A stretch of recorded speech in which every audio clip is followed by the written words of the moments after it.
right, day 2 of the Eagles offseason. The long, cold, winding offseason, which we will be here for with you all the way up until the start of next football season, which seems like about 2.5 years away. But it's actually only 9 months, folks. But you get your Mac and Mac guys and plenty of it over the next 9 months leading up to the Eagles' first game. J-Mac, other than the game, how was your trip to Tampa? Well, the game was my trip to Tampa. I was in and out, probably there, 36 hours. So didn't get much to see. Woke up to a tornado warning, torrential downpours, and then by game time, it was cleared up and at times even sunny, windy. But everything was fine from a weather standpoint. And then I was back out. But Tampa's very nice. Anybody who's been down there realizes how nice that area is. And there's a bunch of Phillies fans from Clearwater and all that kind of stuff. So I'll tell you what, my hotel was filled with Eagles fans, and they were very excited Sunday morning. Understood. So yesterday, or no, it was Sunday night on my CBS show. I had J.C. Allen on, who we had on last week leading up to the game. And I asked him to give me a guesstimate of how many Eagle fans were in the stadium on Sunday. And he put it at about 25%. He thought it was 3-1 Buck fans to Eagle fans.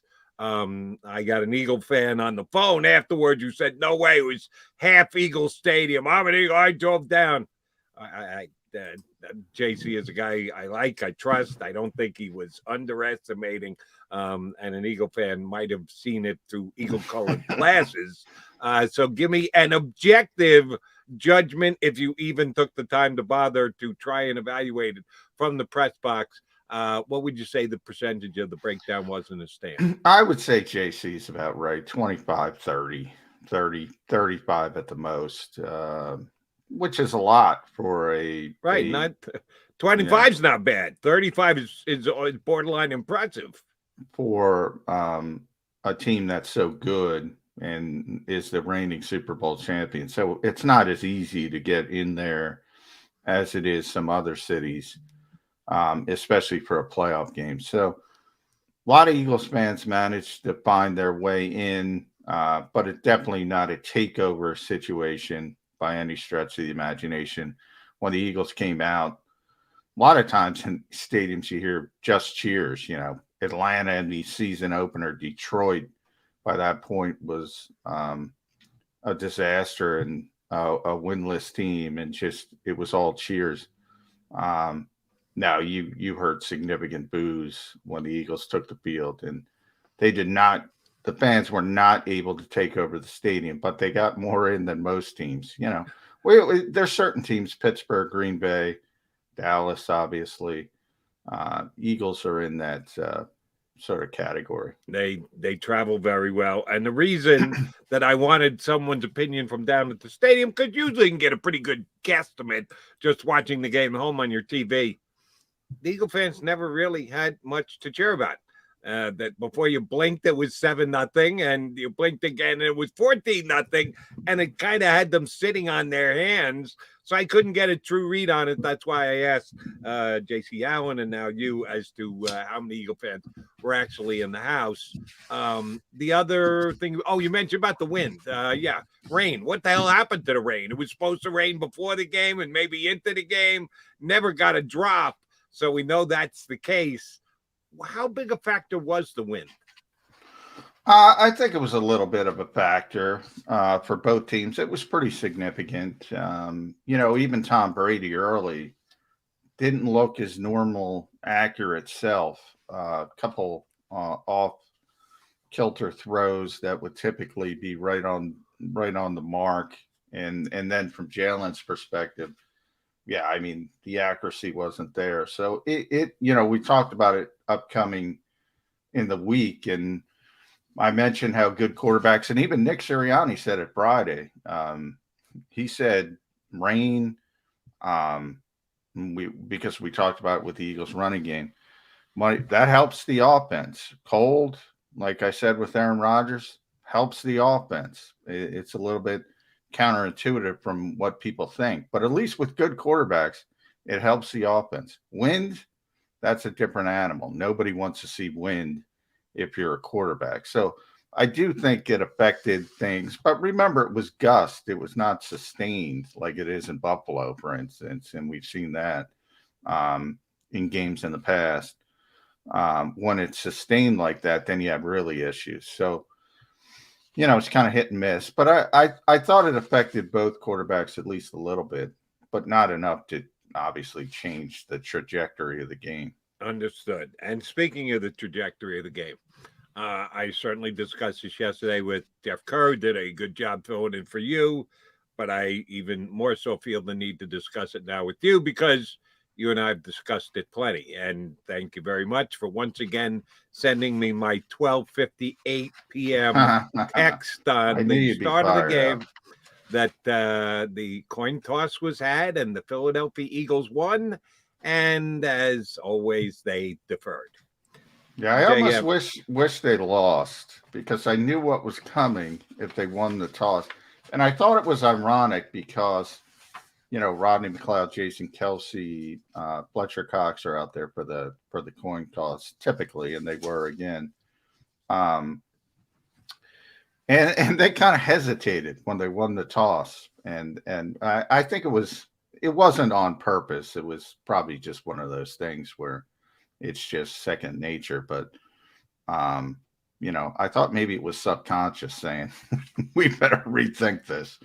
And they didn't. And I didn't expect them to, which is why you should have hoped they lost the toss because Tampa Bay would have deferred and they would have got the football first.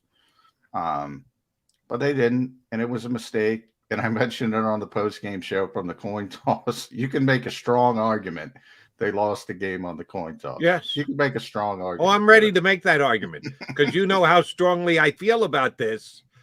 I understand the analytics. And I asked you if anyone asked Sirianni about it after the game, and you said no, because we've already asked that question. He's already answered that question, and he's just going to give us the same answer that he's given us previously. And we only got so much time, so we got to ask other questions, which I get and I understand.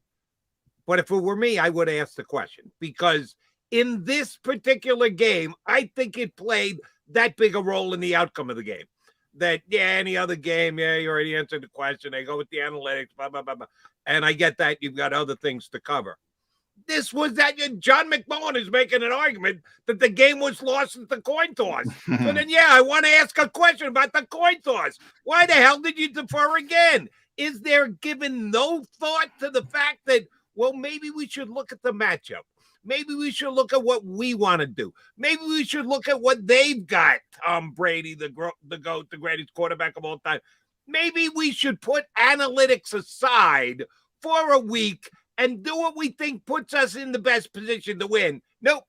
Just send them out there and tell them, guys, if we win the coin toss, we're going to defer.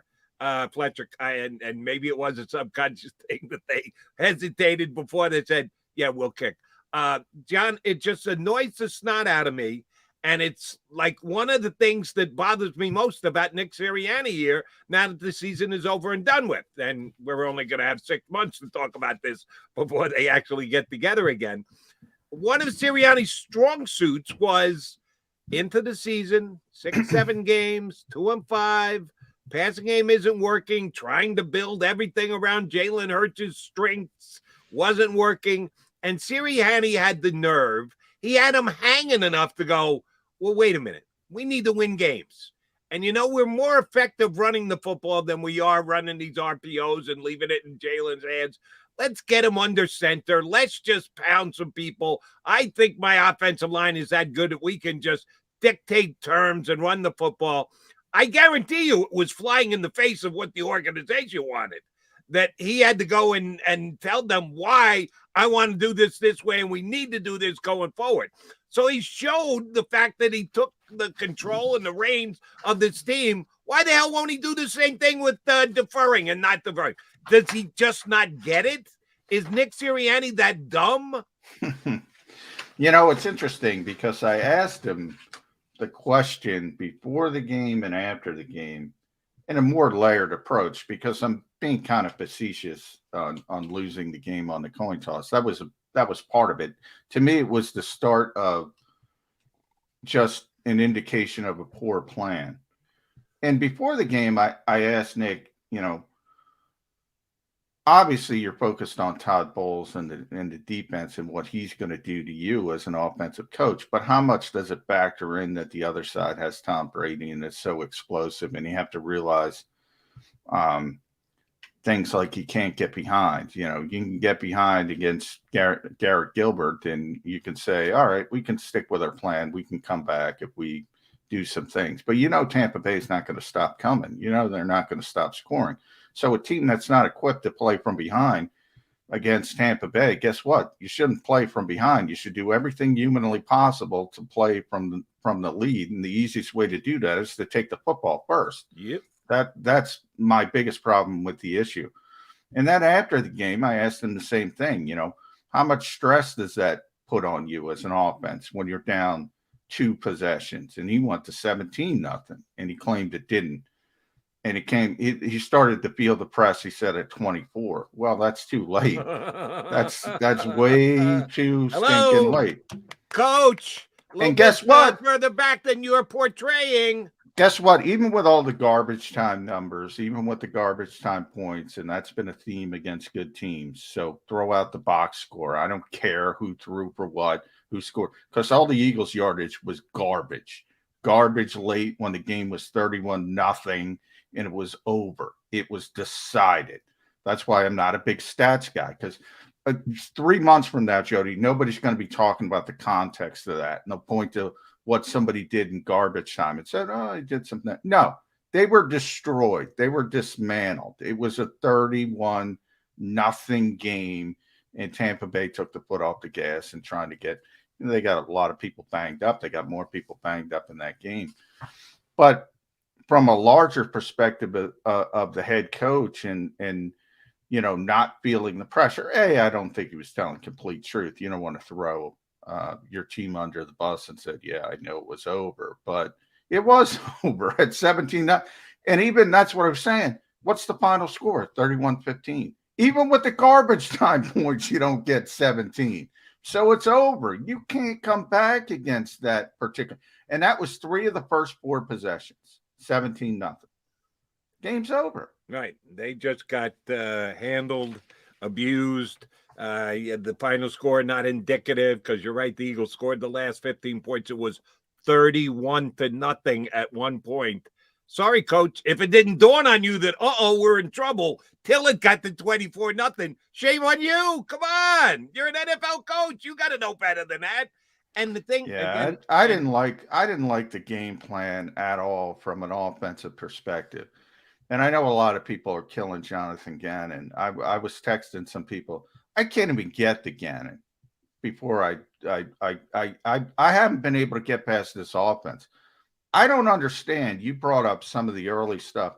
They were back to the early stuff with the wide receiver screens and the RPOs. And look, I don't think they could have run the ball anyway, because Todd Bowles came into this game and said, I'm going to stack this stinking box and I'm going to force you to throw the football. And if you could throw the football, I'll think about changing. Well, they couldn't throw the football, especially early. Dallas Goedert didn't get his first catch till 7 minutes was left in the second quarter. Devontae Smith, less than a minute to go in the second quarter before he caught the football for the first time. And again, the game was over by that point. He came out there and he put everybody on the line of scrimmage. You saw run blitzes. You saw slot blitzes to stop the run. It was sort of like the Joe Webb game. Antoine Winfield Sr. against Antoine Winfield Jr. Slot blitz, take away the mobile quarterback. They could not run the football because of how stacked everything was. And they were giving them, not only were they giving them man-to-man coverage with single high safety, but they were doing it with cornerbacks. They lost. Sean Murphy-Bunting wasn't playing.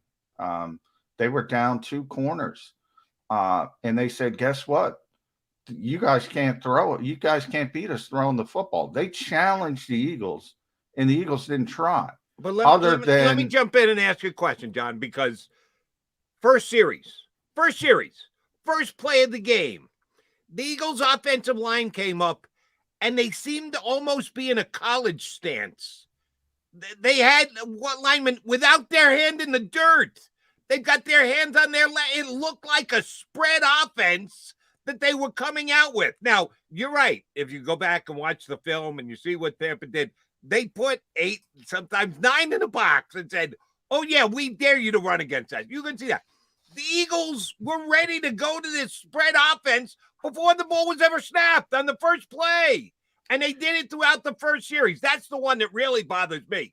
Because here's what I'm doing if I'm Nick Sirianni. They're a talented team. They're the Super Bowl champions. To me, they're a much more talented team. And I tried to tell everybody that last week while everybody didn't necessarily listen to me.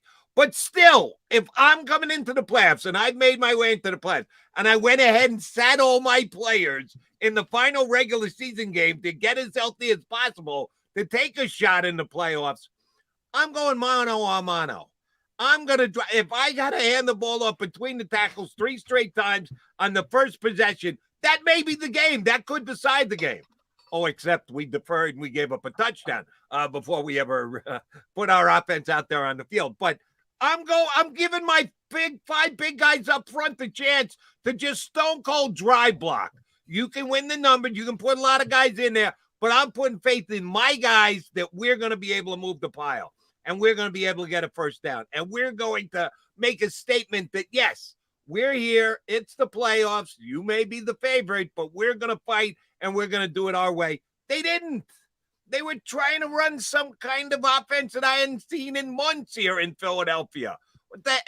Did they think that much far ahead that we know what Tampa's going to do? And here's our response. Well, you know, that's the box. That's another interesting thing, Jody, because, you know, Nick took all week and said it's just another game. And that's what he preached. He didn't want anybody getting too excited. Well, the coaching staff didn't coach it like it was just another game. And they got out of what they wanted to do, you know, but they did try to run the ball early. The first play was a successful play, and that was 7-yard run to Miles Sanders. And then the second play was the little short pass to Boston Scott, which was an extension of the run game, which got, I think, 1 yard. And then, so they're 3rd and 2. That's what you want. You want 3rd and short in the NFL. You should be able to convert, especially with a mobile quarterback. And then you saw the 8-man front in the blitz. I think it was Whitehead with the blitz. And they lose 3 yards on 3rd and 2. And you're off to the races again. You got to punt the football. You know, you talk a lot. We talked a lot about the matchups, and you know, you were saying this was a bad matchup. I was saying this was the worst possible matchup. Yeah, I was saying there was a worst possible matchup, and that team lost as well. The Dallas Cowboys. Look, they would have got spanked by the Dallas Cowboys as well. If you look, this league is about talent. If you look at, you know, who's the best coach in football, I think we can all agree. I think we can all stipulate. He got destroyed this weekend. Mike Tomlin hasn't had a losing season in, I think, 15 years. Never had a losing season in 15 sticking years. For people who don't know, that's pretty good. He got destroyed this weekend. Doesn't have the talent to compete with Kansas City. The Eagles didn't have the talent to compete with Green Bay. So even if they came out with a great game plan, they weren't going to win this football game. But they could have made it tougher. They could have made it tougher. But they're just not there from a talent perspective. I do think offensively the plan was terrible. I don't know what they were trying to accomplish. And guess what? They are a run-first team. They have been able to run against even top 10 run defenses. But nobody showed up like the Bucs showed up. with 8 guys in the box? Nobody. And one of those 8, by the way, is Vita Vea. So you can talk about pushing people off the line of scrimmage all you want, and 4-time All-Pro or not. Jason Kelce is not pushing Vita Vea off the line of scrimmage. He can do some different things. He can pull, and he can get out in front, and he can do a lot of different things to help the Eagles win a football game. But one thing he can't do is push Vita Vea off the front. And nobody can. That's not an insult to Jason Kelce. Nobody can move that guy. Right, so they weren't, when they come out, the way they're playing defense, and remember, you don't have Tom Brady. What Tom Brady does is he goes to the line of scrimmage and he runs the game. He speeds it up. He slows it down. He sees what defense you're in. He checks to the right play. You have a very young quarterback, and this is not in a criticism of Jalen Hurts either. You're the one in his ear. You got to tell him there's 8 people in the box, single coverage. You got up to 15 seconds. You got to check to the right play. And, yeah, you got to throw against that. And that's what Todd Bowles was telling you. You are not going to run the football against us today. And we are going to do everything humanly possible. And they would have put 9 in the box if they had to. And they were going to stop that running game. And they did. And they said, pass the football. And the Eagles couldn't pass the football. But they didn't even try until it was too late. But I do need to clarify this. Vita Vea was on the Bucs prior to the game as well, the week leading up to the game, right? And yeah, but the difference is, Jody, you don't expect somebody to come out and say, we're going to essentially play goal line defense at the 25-yard line and say, that's rare. You know, if you're playing a usual 4-3 or 3, multiple fronts that Tampa Bay has, you could do some things with bits. You can do some things. You could double team, mate blocks, as Jordan Mailata calls them. Now everybody's got to account for everybody because they have more people than you have, which is the exact opposite of a typical run defense. And that was the difference. And the fact that, yeah, they knew Vita Vea was going to be there. They knew he was going to be a problem. Even Jason Kelce talked about it during the week. But in a typical way Tampa Bay plays, the same way they played in week 6, you can develop some things. You can do some things to try to get the football to try. And people have done that against Tampa Bay. Tampa Bay was the 3rd-ranked run defense in the NFL after the season. And they were disappointed in that because they had been number 1 2 consecutive years, and they wanted to be number 1 3 consecutive years because they would have been the first team since the Williams wall, Pat Williams and Kevin Williams, to do that. They were disappointed in number 3. So he's an issue.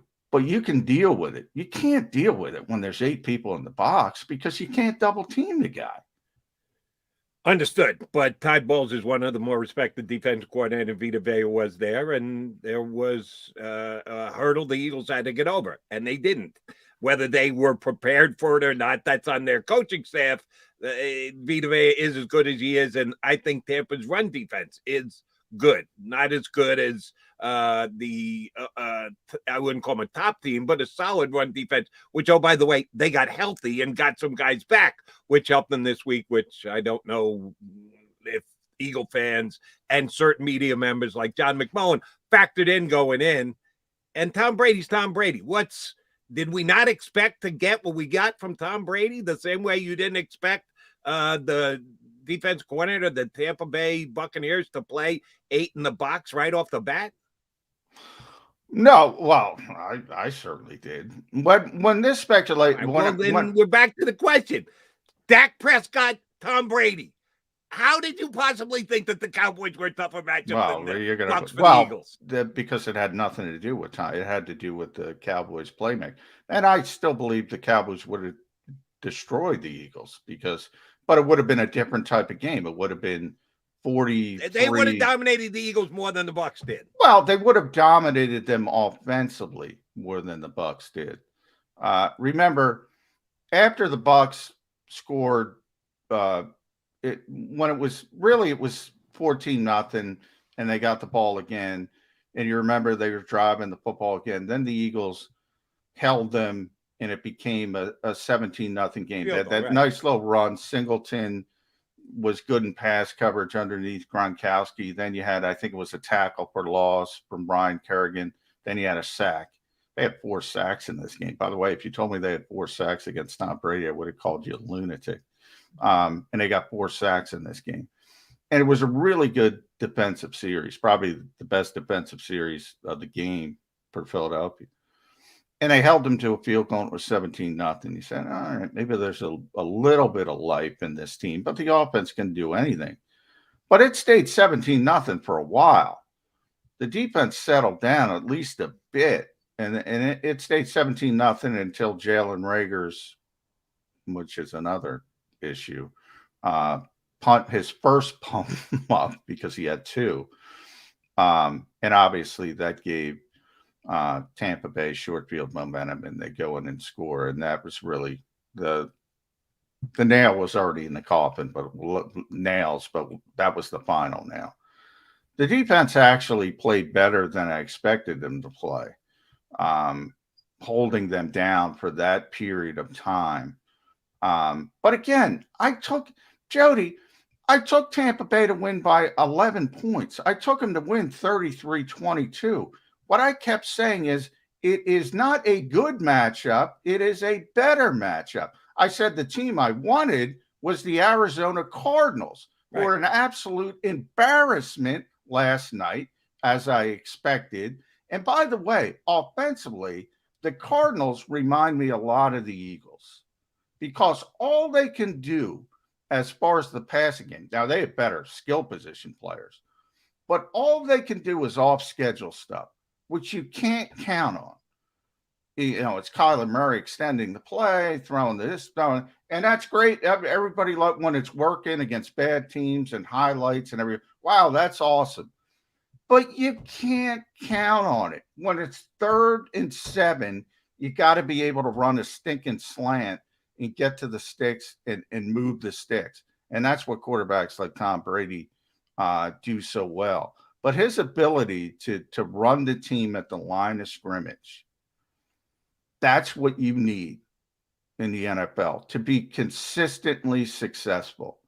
And so many of these teams, and I don't know where the Eagles are with this, to be honest, but so many of these teams don't even want that. Like, and this was always my biggest indictment of Chip Kelly. Chip Kelly didn't want Tom Brady, not that he could get him. Chip Kelly didn't want Peyton Manning, not that he could get him. He wanted to run everything himself. Right. And your ego's too big. Your ego's too big to not realize if you have Tom Brady, you better damn well utilize him. And look, they have a big advantage over everybody. But, you know, people before the game, when I was telling you about the hotel, it's amazing the changing expectations. The Eagles fans, and it was all Eagles fans, they thought they were going to win this game. And I'm looking at them like they're nuts. You know, Leonard Fournette's not here. He was a late scratch. That's going to affect, and we talk, obviously, Chris Godwin is it. Could you imagine if Chris Godwin? Now, here's what I'm saying, Jody. Maybe I'll say it this way. If Chris Godwin was there, if Leonard Fournette was there, if Antonio Brown didn't go off the rails again and he was there, and Gronk was healthy, and everybody was healthy, they had their starting corners on the defensive side of the football. Levante David was able to come back, but he had been out, and he was a big impact. But everybody had been healthy. I would have said, yeah, Tampa Bay's probably even a worse matchup. But they weren't there. They weren't there. And imagine if they were there. Imagine how bad it would have been. No. Did the guys filling in for the aforementioned injured players do okay? Yeah, they did okay. And that's something that you should have been able to see, and every other expert that we had here on Bird 365 should have been able to see. And I read this quote. I couldn't believe it. This was as big a mismatch as you were going to get. That comes from John McMullen in his Philly Boys column. Where's the comma, except the Cowboys, comma, in that statement? If you're clinging to the Cowboys were a worse matchup, How do you write this yesterday that this was the worst matchup you can get? Because my column on Philly Voice was referencing the offensive plan. The offensive plan developed into the mismatch that it didn't have to be. Against Dallas, they weren't going to be able to keep up. They weren't going to be able to keep up because they don't have. 49ers keep up. Yeah, but Jody, what is your obsession with the Eagles are the same as the 49ers, or the 49ers are the same as the My Rams? obsession is that Dak Prescott isn't Tom Brady. Ever. Never has been, Yeah, never will be. And if you got the choice to face one out of the two, I pick Dak Prescott 100 out of 100 times. And so do I. So do I. But the quarterback is not out there by himself. You know that. Come on. That is why do we play these games? You know, for all the great players in the history of the world, and whatever you want to call Tom Brady's 10 Super Bowls, 7 Super Bowl championships, right? How many years has he been playing now, Jody? 20 plus. 20 plus. That means his last game, even the greatest of all time, loses far more than he wins. Come on. Every single one. We're talking about percentages here. What's his percentage of getting to the Super Bowl as compared to everybody else on the planet? But Jody, you're boiling down an NFL game to the quarterback. And that is so cliched. That should be beneath cliched except accurate. Look at the teams to the left, John. It's the best quarterbacks in the game. And Dak Prescott isn't one of them. Well, you can not. I'm not going to sit here and tell you Dak Prescott's better than Tom Brady, but I'm going to sit in here and say Arturo Gotti. Cowboys are better than the Tampa Bay Buccaneers. On what planet? If you watch, and I always use the fighting analogy. You know, there was a great documentary on what I think is the best time in boxing history, and that was the welterweights, middleweights with Hagler and Hearns and Leonard and Roberto Duran, and you even had some other ones mixed in there. Styles make fights. And, you know, Sugar Ray Leonard, for instance, had more trouble with Thomas Hearns than anybody because he couldn't figure out the style. Couldn't figure out the style of the particular fighter. Now, Hearns wasn't as good as Hagler, arguably wasn't as good as Duran, but he had the most trouble with Thomas Hearns. Styles make fights. I don't care about the San Francisco 49ers. The San Francisco 49ers, for instance, have Kyle Shanahan as a head coach. Now, there's some up and there's some down. Now, if you're telling me, so by your definition, because Jimmy Garoppolo's going in to face Aaron Rodgers, he should have no chance whatsoever. I know this. Kyle Shanahan's going to have a better plan in place to at least give San Francisco an opportunity if they can run the football and Deebo Samuel goes nuts and does some things that he can do. He's going to scheme some things to help his team out.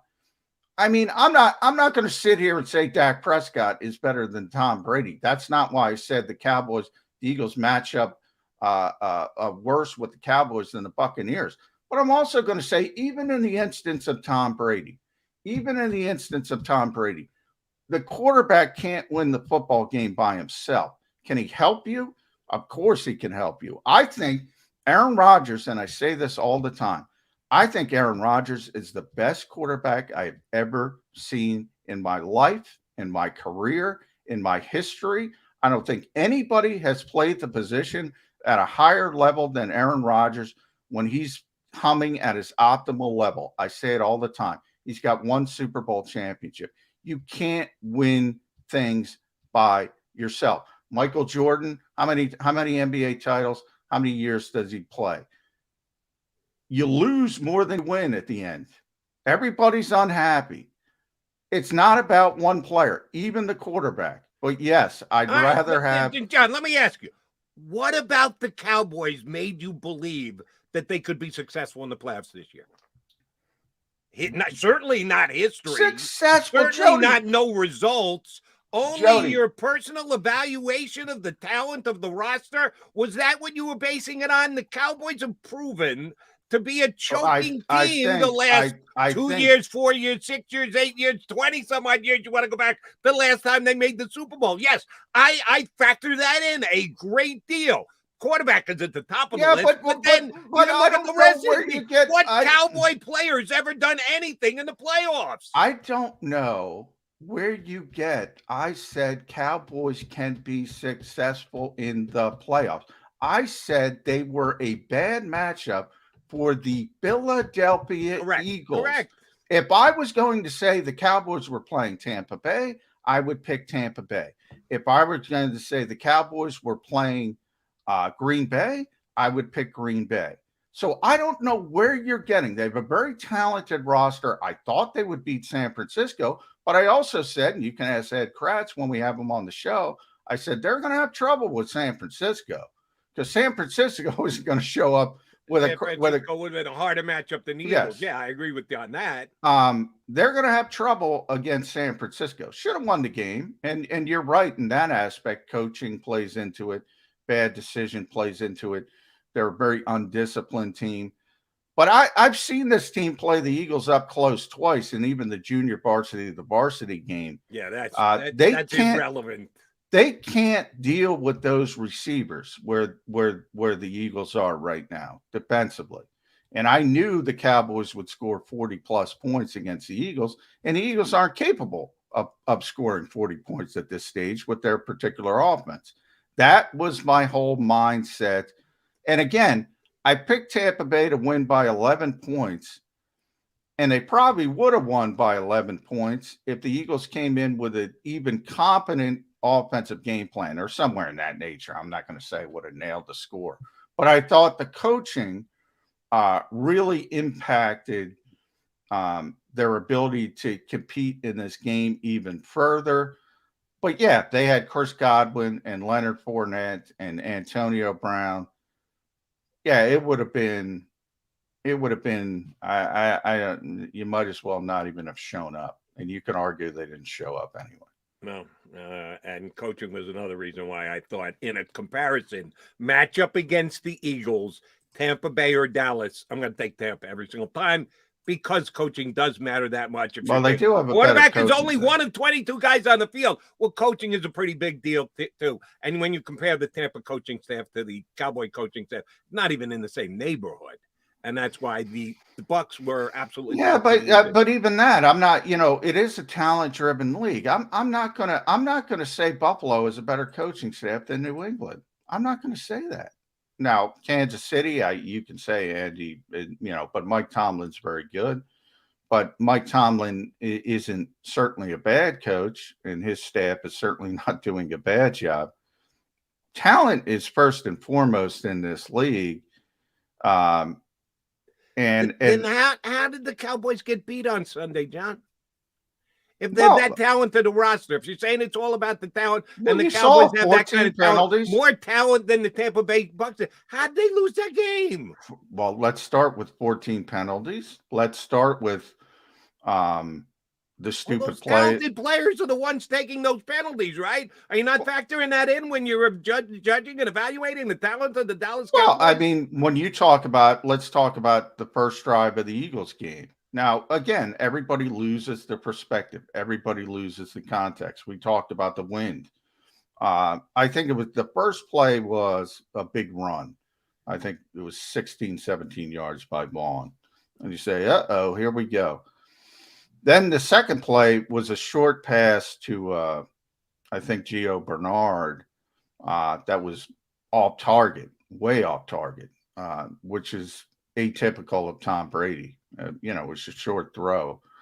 And so you're second down and 10, and then I believe that was the Derek Barnett play, which was, and I know people are going to kill Derek Barnett, but let's be honest, that's a Tom Brady reputation play. Right. I mean, that's what that was. And you can say all you want. You have to be aware of that type of situation, but that's a ticky-tack call. And that was second and 10, Derek Barnett roughing the passer. And all of a sudden that third and 10, where you have, who knows what happens at that point. They could be 4-out, not 3-out, because they gave up the first. And then we're having a totally different conversation about the coin toss and all that kind of crap. We've seen NFL officials, and I'm not one to complain about NFL officials. Everybody else is. I never talk about it. But when you get 14 penalties, you get 14 penalties. Nobody's coaching you to get penalties. But that impacts you in a certain game. And then, San Francisco is a good football team. And by the way, they should have won the game far easier until Jimmy tried to give it back. And that gave Dallas some life, and they were able to do some things late. But they didn't play well. That doesn't mean they match up. That doesn't mean the Eagles match up with them. Doesn't mean because what I'm trying to understand, John, is you seem to have this opinion of Dallas and their talent and their roster and the like, except they only beat the same teams the Eagles beat last year. The only thing they won the same exact number of games. So they played the same lousy schedule that the Eagles did. They were woefully overrated coming into the playoffs by you and like everybody else on the planet. Well, we have to take a break, so we can get more into it after the break, Jody. But I'll just say this before. Just go down the list. Besides Dak Prescott, who you seem to think is a bad quarterback. Not bad, just pales in comparison to Tom Brady. Well, who's bad? Who of the names that I tell you are good? The Amari Coopers, the CD Lambs, the Cedric Wilsons, the Michael Gallups who wasn't there, the Tyron Smiths, the Zach Martins who's going to the Hall of Fame. Tyron Smith isn't playing. I know he made a Pro Bowl again. The Lale Collins. He got abused the other day. Lale Collins, Randy Gregory, DeMarcus Lawrence, Micah Parsons, Trayvon Diggs. These are bad football players? What, I'm crazy? I could go through them one by one. And Trayvon Diggs gets a lot of interceptions, but he gave up more yards than anybody in the NFL this year. Overrated. That's my point. Now you of all people are going to throw on a pedestal, and I just don't believe they belong there. You of all people are going to throw Pro Football Focus grades at me when it comes to Trayvon Diggs, who intercepts the football 11 or 12 times and is all focus. The yardage that you give up, you can get that stat anywhere. He gave up more yardage than any player in the National Football League. They got that stat from Pro Football Focus. And he was voted All-Pro. And if you talk, and I've talked to Darius Slay about him, Darius Slay is one of the best cornerbacks in football, and I would assume because he's on the Eagles, you'd say he's better. He talks pretty stinking highly of Trayvon Diggs. So if you're going to sit here and say Trayvon Diggs isn't talented. John, are you going to say I'm making it up, or did he give up more yards, one-on-one coverage, downfield than any other player in the NFL? Am I lying to our listeners? No, you're not. Or am I stating a fact? A given fact, a statistic that they can well register and follow, and he gave up more yards than anybody else in the league. Jody, you're taking stats you like and ignoring the rest of the context that he's the biggest big play cornerback in football. And the fact that he was voted All-Pro. So he's voted All-Pro by the writers. He's respected by his peers who think he's one of the best cornerbacks in the game. But we're sitting here and having a conversation that Trayvon Diggs isn't talented. Think about that. Think about that. Did you hear me say he wasn't talented? Well, I'll repeat it for you one more time, John. He's overrated. He is the best playmaking defensive back in this. Yes, I'm not trying to take anything away from what he did, but people don't give any accordance to the fact that he gets beat a lot, and he gets beat big, and he gets beat deep, and he gets beat for touchdowns. He gets interceptions because that grabs a lot of headlines. I'm looking at it a more balanced approach. I'm looking at his entire game. I don't think he's the best cornerback in football, although some people put him on that pedestal because he led the league in interceptions this year. I just don't think that's not my opinion. I don't think he's the best cornerback in football, but I think he's one of the best cornerbacks in football. And I don't think that's in dispute. But I just listed a demon. Look, if you don't like the Dallas Cowboys, I don't give a shit about the Dallas Cowboys. If you don't like them, fine. If you think they're overrated, fine. I just gave a list of about 15 stinking names. And if you think any of them aren't talented as NFL players, then how did this unbelievably talented roster lose to the San Francisco 49ers with 10-7?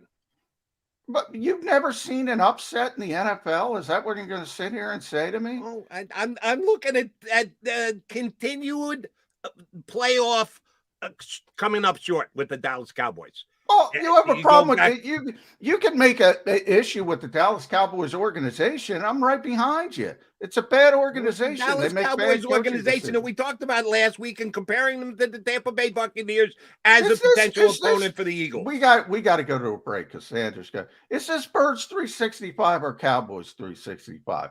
I don't care about the Dallas Cowboys. I don't think they're a good matchup for talking about a comparison between who would have been better to play the Eagles. It's not like we're not talking about the Eagles. The whole conversation started about the Eagles. They do not match up well with the Dallas Cowboys. You saw it. Do you think they match up well? No, they match up poorly against the Dallas Cowboys. What are we arguing about? The Dallas Cowboys, I would have given them a chance to win. A chance. They had no chance against the Tampa Bay Buccaneers. That's the difference. They had a chance, small chance against the Dallas Cowboys. They had no chance against the Tampa Bay Buccaneers. They probably had a chance against the Arizona Cardinals. They probably had a minute chance against the LA Rams. They had even lesser chances against Dallas and Tampa Bay. We're arguing about who's one and who's two. The only team they would have had, and guess what? They probably wouldn't have beaten the Cardinals, to be honest. They're not ready from a talent perspective. So, I mean, that's where we are with the Eagles. We'll come back and talk more about the Eagles here on Birds 365. Go for the midnight dares. Go for the memories. Go for the view that goes on forever. Go for the bubbles in your bathtub and in your drink.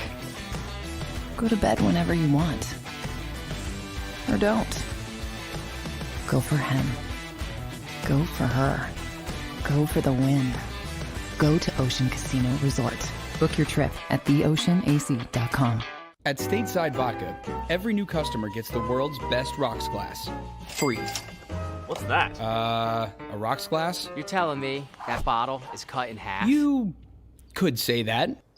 Holy shit. And you're telling me I can get one of these glasses for free? That's right. One free rocks glass per customer with each first-time purchase of Stateside Vodka. So good, it just disappears.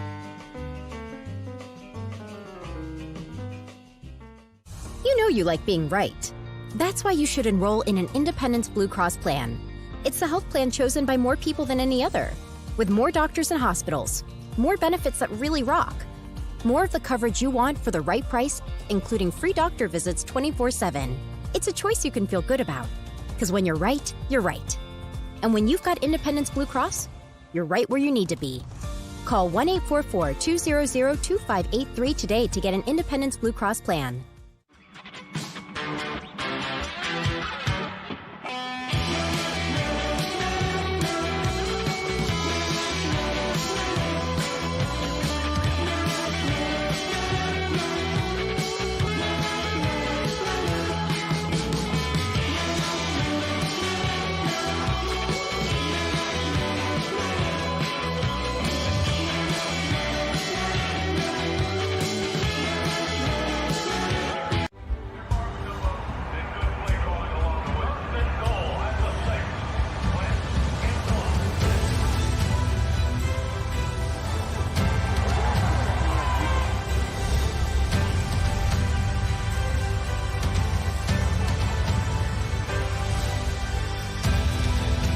Field of life, First Trust Bank is there for you. 7 on 3. 1, 2, 3. Because Philadelphia dreams deserve a Philadelphia bank.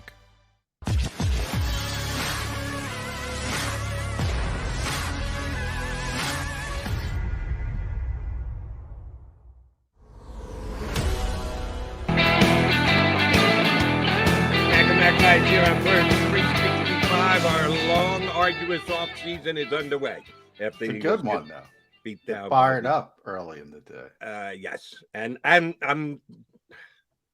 we'll move on. I'm very surprised, Don, that you're clear after the result of this weekend. The fact that you're clinging to the Bucs would have been a lesser difficult matchup than the Cowboys just boggles my mind. All right, Cowboys can't. Eagles can't score 40 points. Simple. I don't think the Cowboys would have scored 40 points against the Eagles had they played this weekend. That's just me. I'm the last game they played was a complete toss against the JV team, the practice squad, and it was a very different Eagle team that played the Cowboys in the first month of the season. So I don't think that it was a foregone conclusion that if the Eagles had traveled to Dallas this week, that the Cowboys would have put 40 points up. If you believe that, yeah, we can't have a conversation. I don't believe that would have happened. But here's one I do want to check with you, because we're going to talk about Jalen Hurts today, tomorrow, next week, the next month, all the way until after the draft as to whether he should be the Eagles quarterback or not. And again, some things you feel very strongly about. For me, it was that the Bucs was a tougher matchup than the Cowboys this past week. I'm not going to take a stance on Jalen Hurts. I'm sorry. There is a percentage of Eagle fans that want the Eagles to trade Jalen Hurts today, to cut Jalen Hurts today, to get rid of Jalen Hurts and never have to look at Jalen Hurts again. And then there is a percentage of the fan base that wants to give Jalen Hurts a 10-year contract extension, because the Eagles quarterback position is one of those lightning rod spots that people feel they need to take a stand, either all in one way or all in the other way. And I'm sorry, that's just not where the Eagles are right now, or should be right now. They shouldn't be making a decision right now. So we're going to continue to give our opinion on it throughout the entire offseason. But sometimes you can make a strong stand and you can take a definitive stance. And I'm ready for that. And his name is Jalen Reagor. And in my opinion, it is he should never pull on an Eagle uniform again. It is one of my knocks on this organization. Number one, they defer every single time without putting any thought into it whatsoever. And number two, more so than maybe any other organization in the National Football League, they refuse to cut ties. They refuse to admit mistakes. That you make a draft pick and then you need to continue to honor it in the face of the results. Game after game after game after game after game, year after year, boggles my mind. Sometimes you just got to stand up and go, all right, we got that one wrong. Let's move on. And Jalen Reagor is that guy for me. They have to do it. He can't come back and play for this team again next year. They have to move on from a day 3 pick, 6th rounder. I know to get a 6th rounder for a first round draft pick just 2 years later looks really bad. But you know what looks worse, John? Jalen Hurts muffing a punt at a key aspect of the game and costing the Philadelphia Eagles in games. We're talking about off-field reputations and actual on-field results. You can't prioritize how it makes you look as an organization. You have to prioritize winning games. And Jalen Reagor does not help you win games. He helps you lose games. He should never wear an Eagle jersey again. Are you with me? Yeah, I don't think he should be back. I think the bigger question is, will he be back? Look, I don't think he wants to be back. I mean, you know, he wanted to be traded before this, to be honest. But who's going to trade for Jalen Reagor? I mean, you talked about a 6th round pick. The Eagles would take a 6th round pick in a second. He doesn't. You sure about that? Yeah, I am at this point. I don't trust Howie Roseman with that. Now, I absolutely do not trust him with that. I mean, the more likely scenario, and that's what I was getting to, is that they'll just hide him on the back end of the roster because he's still under his rookie deal, and you know he won't play. Did they hide him yesterday? He got 50 some odd snaps. Yeah, and they, Greg Ward hurt his back. Nick did admit that he would have benched him essentially after the punt flub, but Greg was not available. I guess they could have thrown Boston Scott back there, but he doesn't do it much. Devontae, you don't want to waste him on that. Although who cares in the playoffs? So I guess they could have went in a bunch of different ways. I do think they would have benched him at punt returner if Greg Ward was available, but Greg wasn't available.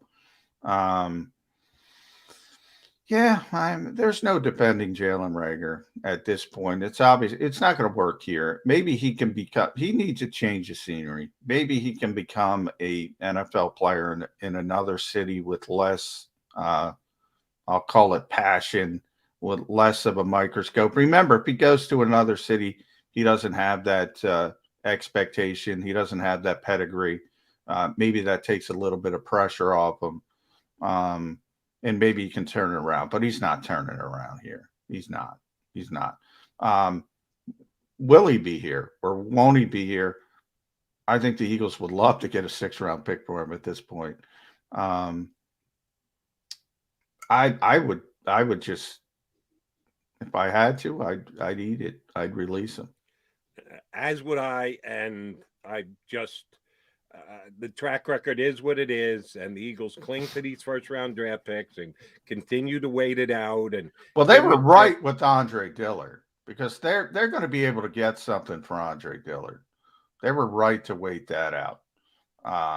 In this instance, we'll see how the offseason shakes out. I think they have some time. I don't think they should say right now, well, Jalen Reagor's so bad, we're just going to release him right now. I mean, you just hold on, you see what happens. And it'll probably go late into the process. And who knows, maybe he gets cut before the season if they can't get a 7th-round pick for him. But, sometimes it's right to wait and hide somebody on the back end of the roster. Sometimes it isn't right. This guy has played himself off this team. And remember, he's got plenty of opportunities after opportunities after opportunities. I'd love to see him go to Green Bay just to see if Aaron Rodgers can make something out of him. I would love to see it. If you're going to get a pick for him, which is unlikely, a 6th-round pick, that's maybe a little wishful thinking on my part, but maybe there's someone out there that had him high on their draft board as well, or they're going to blame the Eagles coaches for not being able to get it out of. Maybe you can suck somebody in. Howie, that's supposedly what you do, right? Howie plays the draft trade game well. Well, I'm sure selecting players. I'm sure they would love to suck somebody. I'm sure. Then do what you do well, Howie, and see if you can get something for him. And oh, by the way, they're getting a day 3 pick at best for your boy Dillard too. He maybe has more value by not playing than Reagor has by playing, which is a pretty ugly testament to Jalen Reagor's play. Here's how strong I feel about Reagor. I'd rather keep J.J. Arcega-Whiteside because at least he can block. We've established that this year, that they put him in when they want to run the football. They think he's a good blocker. He at least brings one skill set to the table, which is more than J.J. Arcega-Whiteside. Yeah, I've said this before. I would turn over that entire room outside of Devontae Smith, literally the entire room at this point. And by the way, it's okay if you take a couple day 3 picks and you want to try to develop somebody.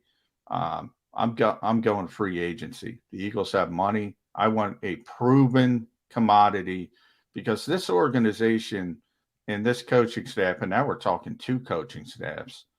And by the way, this one where the head coach is, sort of, that's his position, right. Wide receiver.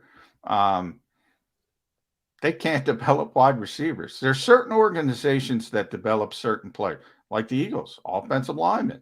They're known for it. They develop offensive linemen. They can't develop wide receivers. They can't do it.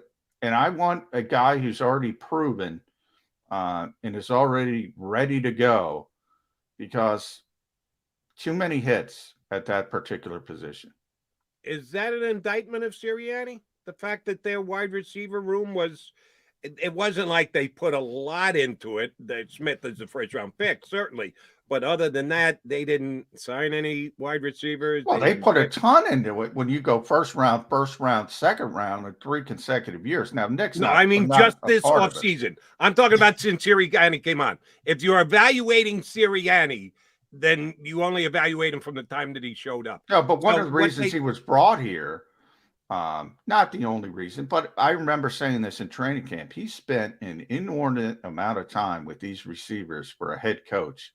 I've never seen anything like it. I mentioned that numerous times on the show, to the point where I was saying, this is weird. This guy's the head coach of the team. He's got to go do some other things than spend times. I'm not saying by any stretch of the imagination am I saying he was brought in to fix the wide receiver room. That was a very small part of his job, but it was part of it. They were expecting improvement, and if anything, that group got worse as a whole. And I'm putting Devontae Smith off to the side. If anything, the people that were here, the people that he inherited, they got worse. Right. They got worse. Reagor got worse. Whiteside got worse. John Hightower couldn't make the team. I'll still tell you the reason that Greg Ward's numbers disappeared was because he was not given a chance and wasn't put on the field. But that's on Sirianni as well. Yeah, I got no problems with it. I'm a big Greg Ward fan. It's time for Greg to move on too. He needs to change the scenery. Reagor stinks. He's got to go. Whiteside stinks. He's got to go. Yeah, Devontae, go sit in the corner. We're going to rebuild this room all the way around you. I am 100% in agreement with you on that. All right, John McMullen, Jody McDonald, your Mac and Mac, Birds 365 guys. Coming up next hour, we'll get our guy Chris Franklin to join us. He's been good about coming on after games, win or lose, and this was a bad loss against Tampa Bay Buccaneers. Chris Franklin going to join us about 20 minutes from now here on Birds 365. Go for the midnight dares. Go for the memories. Go for the view that goes on forever. Go for the bubbles in your bathtub and in your drink. Go to bed whenever you want. Or don't. Go for him. Go for her. Go for the win. Go to Ocean Casino Resort. Book your trip at theoceanac.com. At Stateside Vodka, every new customer gets the world's best rocks glass. Free. What's that? A rocks glass? You're telling me that bottle is cut in half? You could say that. Holy shit. And you're telling me I can get one of these glasses for free? That's right. One free rocks glass per customer with each first-time purchase of Stateside Vodka. So good, it just disappears.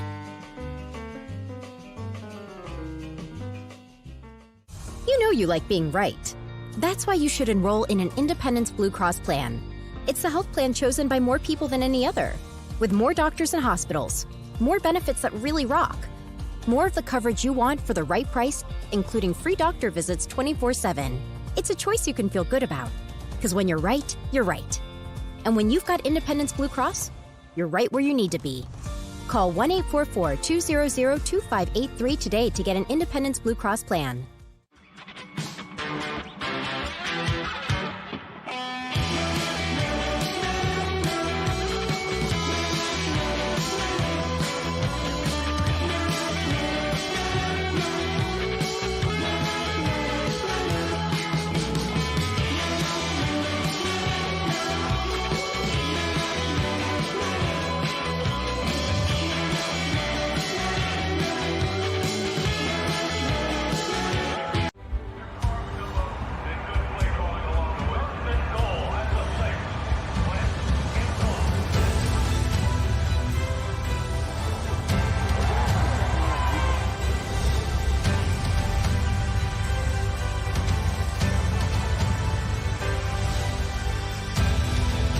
Field of life, First Trust Bank is there for you.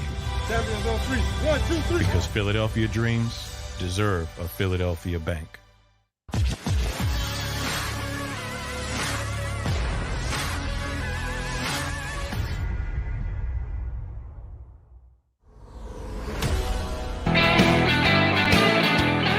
We are the Mac and Mac guys. John McMullen, Jody McDonald here with you on Birds 365. Show number 197. We're sneaking up on 200, John. Friday we'll do our 200 show. Unfortunately, it's that many more days to the start of next season. We got 200 and change days before we get to talk about an Eagle game again. This will be a slow offseason because we're just underway. But at least we're going to have plenty to talk about because, and again, biggest draft in franchise history. Like it was super wild card weekend. It's the super draft. I'm decreeing it. Super draft. As well you should. 3 first-round picks. Yeah, let's go there then. Super wild card weekend. That blow up in the NFL's face? Or are you going to give me the same story, which you always did do, rightfully so? They're bulletproof, Joe. It doesn't matter.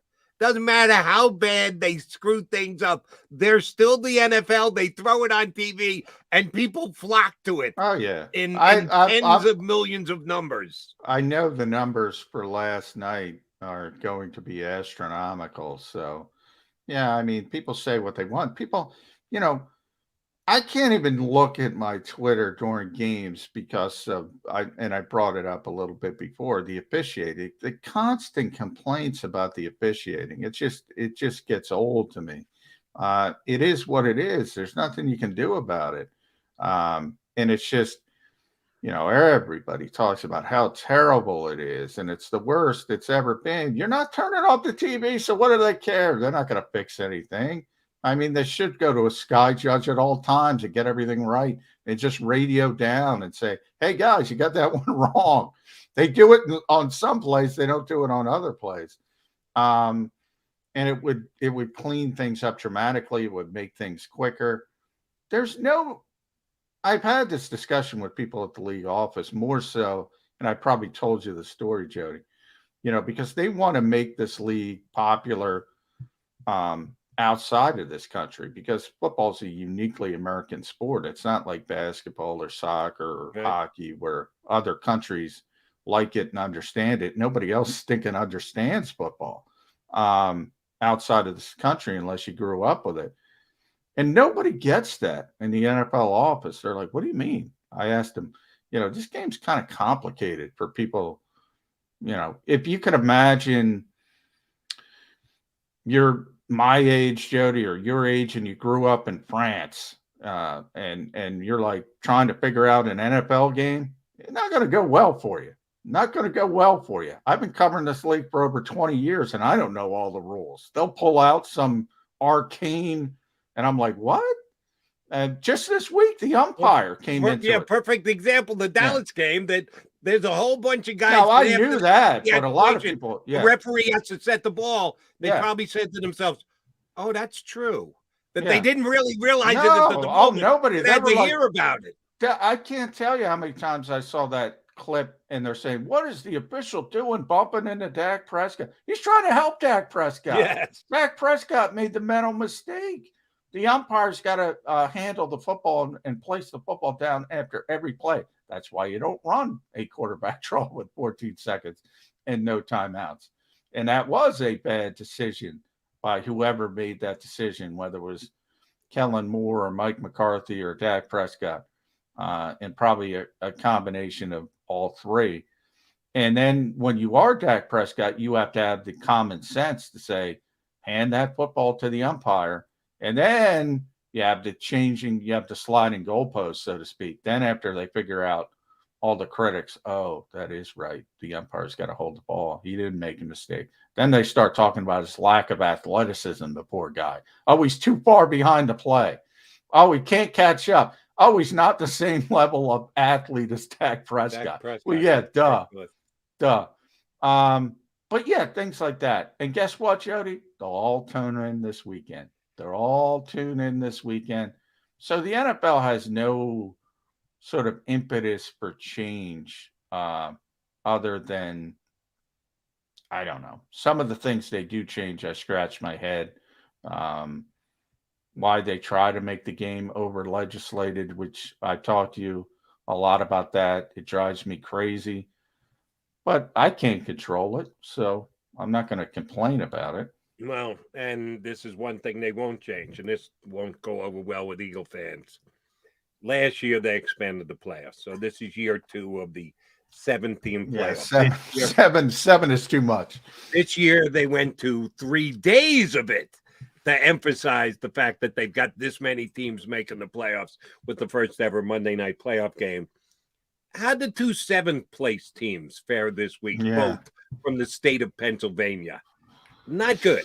Not good at all. The Eagles might have been the best of that group. May have been slightly more better competitive than than the Steelers were going to Kansas City. So those are your 2 7th rounders. Not. But again, they get an extra game for TV. They flip it up there on Monday night on ESPN. It'll do Buffo numbers, even though it was a snooze fest. I went over to Raw at times because the Rams Cardinal game is not keeping my attention. So boom, I was on the USA Network. Yeah, the NFL doesn't care because people will just stay tuned. They've got action on the game. Now and I had to look it up. There's a little bit of overreaction because obviously this is the only the second year with the 7 seed. So I don't remember. Everything draws together. Last year, Buffalo was the 2, Indianapolis was the 7. It was a 27-24 game. So really competitive. And then on the NFC side, it was New Orleans and Chicago, which was 21-9, which isn't great, but it's not horrific. I mean, it's not embarrassing. Yeah, but it was Mitch Trubisky. Yeah, well, that's a tough watch. But anytime Mitch is out there, but the final score at least wasn't embarrassing. But yeah, there's not 14 good teams in this league.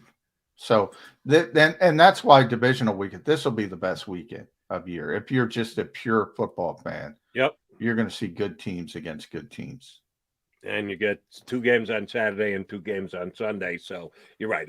It should be the highest quality of football. And oh, by the way, I did write the point spreads down. If you believe that tells you anything, which I do, but not everybody does. Titans are a 3.5-point choice. The Packers are a 5.5-point choice. The Bucks are a 3-point choice. And the Chiefs are only a 2.5-point, less than a field goal choice over the Bills. So we had a couple over a touchdown lines this past week, including a double-digit number in the Kansas City-Pittsburgh game. You're not getting any of that this week because, you got the 8 best teams left, and it's not even close. Yeah, and there is most of this league, I would say the vast majority of this league, and this is, by the way, where the Eagles deserve some credit, to be honest. They beat the teams for the most part they were supposed to beat. And if you do that, you got a chance to be in the playoffs. The one notable exception would be the Giants game, which is a game they should have won, and it would have been easier for them. But they were 0-7 against playoff teams. And they lost by an average of just under 14 points. So 2 touchdowns in those games. Now, one of them is an outlier, Week 18 against Dallas, and because you're right, that was the junior varsity. But then again, Jody, think about all those games early where there were garbage time, and then think about Tampa Bay, garbage time points in Las Vegas, garbage time points against Kansas City, garbage time points against Tampa Bay. They were not close in these games against playoff teams. Garbage time points in Dallas. They were not close in any of those games. They're not ready to compete. Right, but I'll say this. Now, this is going to fly in the face of my own argument. The Tampa game got them within 1 score earlier in the year. That was, And if they make a stop, and I got a guy who calls me on WIP all the time. He keeps referencing the Jannard Avery taunting foul on the sidelines, which gave the Bucks a gift 15 yards. That was a god-awful call. Get a stop then. That was like their first set of downs. Okay, now you're going to get a tougher stop, and you're going to have to come further down the field if you do get that stop. But nothing said because they handed you 15 yards that you have to stop playing defense. And Tom Brady just kept making play after play after play after play. But when you get to 1 score with 4 minutes left in the game and you need a defensive stop, then you take the garbage time aspect out of it. You actually made it a game. Like their scores, down 31-0. Those 2 touchdowns mean 0, nothing. They mean nothing. That game, the game here in Philadelphia earlier this year, you got within 1 score. Can't call that garbage time. Well, yeah, I guess, it's definitely closer, no question about it, than 31-0. I can tell you, I remember that game well. I never got a feeling that the Eagles were in it. Other people did, though. So other people did. That was one of those where, I think Tampa Bay kind of fell asleep, and if they wanted to, they could have just turned the engine on again and done what they essentially wanted. But that's just a personal. I don't think they were as close. They certainly, but the other games I mentioned were complete garbage time points. Very true. Vegas, Dallas, Kansas City, that was all garbage time. And there was another Wentz game. had a couple of those. Hurts had a couple of those games that really did pump up his stats. Yeah, that he got points in the and fourth even quarter, yards in the and fourth by the quarter way, that had no impact on the outcome of the game. By the way, you can throw the Chargers. If you want to throw Week 18 out because the Eagles didn't play, you can throw the Chargers in there as the team that almost made the playoffs on the AFC side. They weren't in that game either, really. So they were not competitive against the better teams on their schedule, to say the least. Weren't they tied with the Chargers in the fourth quarter? Were they? All right, maybe I'll have to relook that. Yeah, no, Chargers kicked a late field goal to win the game. All right, yeah. Everything runs together. Game they were in, they had to come. If the point is the Eagles were always having to come from behind, sometimes so far behind that you call it garbage time. Yes, other games where they just had to rally to make it competitive and give themselves a puncher's chance. Yes, that's on Nick. That's on the offense. They fall behind. The slow starting. Now they slow start on defense too, but worse on offense. That even when they became a successful running team, that would happen against bad teams like Washington and New York. Yeah. Why the hell do you always have to be down 7-0? Why do you have to be down 10-0 every single week? A lot, because you win the toss and defer a lot. But yeah, I mean, yeah, you're right. Let me call my wounds, Johnny Mac. You're doing that on purpose, aren't you? You're just doing it to get my goat. You got to go back to the deferring that is annoying me greatly. Well, I get, to me, it annoyed me. We're actually on the same page there. It annoyed me this week because I talked about, again, not the specific coin toss, but the mentality of playing certain opponents from an offensive head coach. I literally talked to Nick about it, and he mentioned the nuance, and he mentioned every game's different, and he mentioned you have to factor all these things in, and he talked about it, he verbalized it, and I didn't see it. But it's interesting in some aspects. I did see, and I know we got to get the break because Chris is going to be on here. I did see sort of a normalization that he talked about. You got to treat it the same in some aspects. And then in other aspects, I thought he went completely off that thought process with the wide receiver screens and the RPOs and all that nonsense that wasn't working. They went back. He showed the ability to adjust. So when something's not working. Hello. Don't defer when you got the GOAT sitting over there ready to take over the football and go down the field against your defense. That's just so in a lot of ways, maybe it just comes down to a rookie head coach being in his first game and making mistakes and hope he learns from it. Yeah, John, there are a lot of things. Once you snap the ball for the first time, everything else changes because the previous play affects the previous play. And I get it. The coin toss is the same. You don't have to prep for the coin. If you can't prep for the coin toss, they're not changing. Why the are you coaching a National Football League team? No, they're not. They're not changing that. I'm talking about the in-game stuff. I mean, that's just that's what they believe. Defer. Dumb. It's dumb. It's dumb. It's dumb. He's John McMullen. I'm Jody McDonald, a non-dumb individual. Our buddy Chris Franklin from NJ.com is going to join us next right here on Birds 365. Go for the midnight dares. Go for the memories. Go for the view that goes on forever. Go for the bubbles in your bathtub and in your drink. Go to bed whenever you want. Or don't. Go for him. Go for her. Go for the win. go to Ocean Casino Resort. Book your trip at theoceanac.com. At Stateside Vodka, every new customer gets the world's best rocks glass. Free. What's that? A rocks glass? You're telling me that bottle is cut in half? You could say that. Holy shit. And you're telling me I can get one of these glasses for free? That's right. One free rocks glass per customer with each first-time purchase of Stateside Vodka. So good, it just disappears.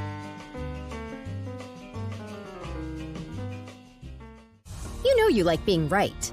That's why you should enroll in an Independence Blue Cross plan. It's the health plan chosen by more people than any other, with more doctors and hospitals, more benefits that really rock, more of the coverage you want for the right price, including free doctor visits 24/7. It's a choice you can feel good about, because when you're right, you're right. And when you've got Independence Blue Cross, you're right where you need to be. Call 1-844-200-2583 today to get an Independence Blue Cross plan.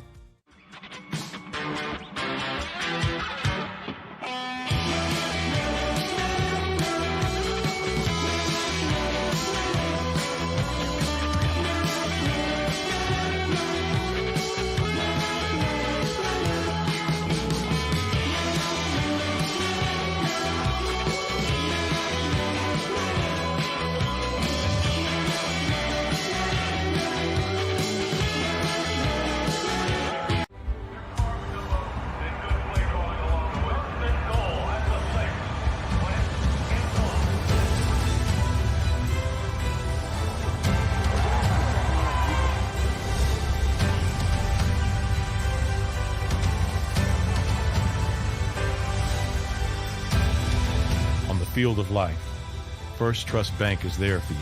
Champions on 3. 1, 2, 3. Because Philadelphia dreams deserve a Philadelphia bank.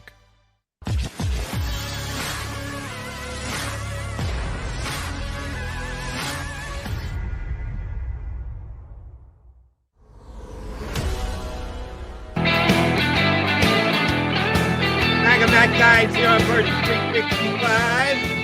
The offseason has begun. We will be talking Philadelphia Eagles with you here every Monday through Friday.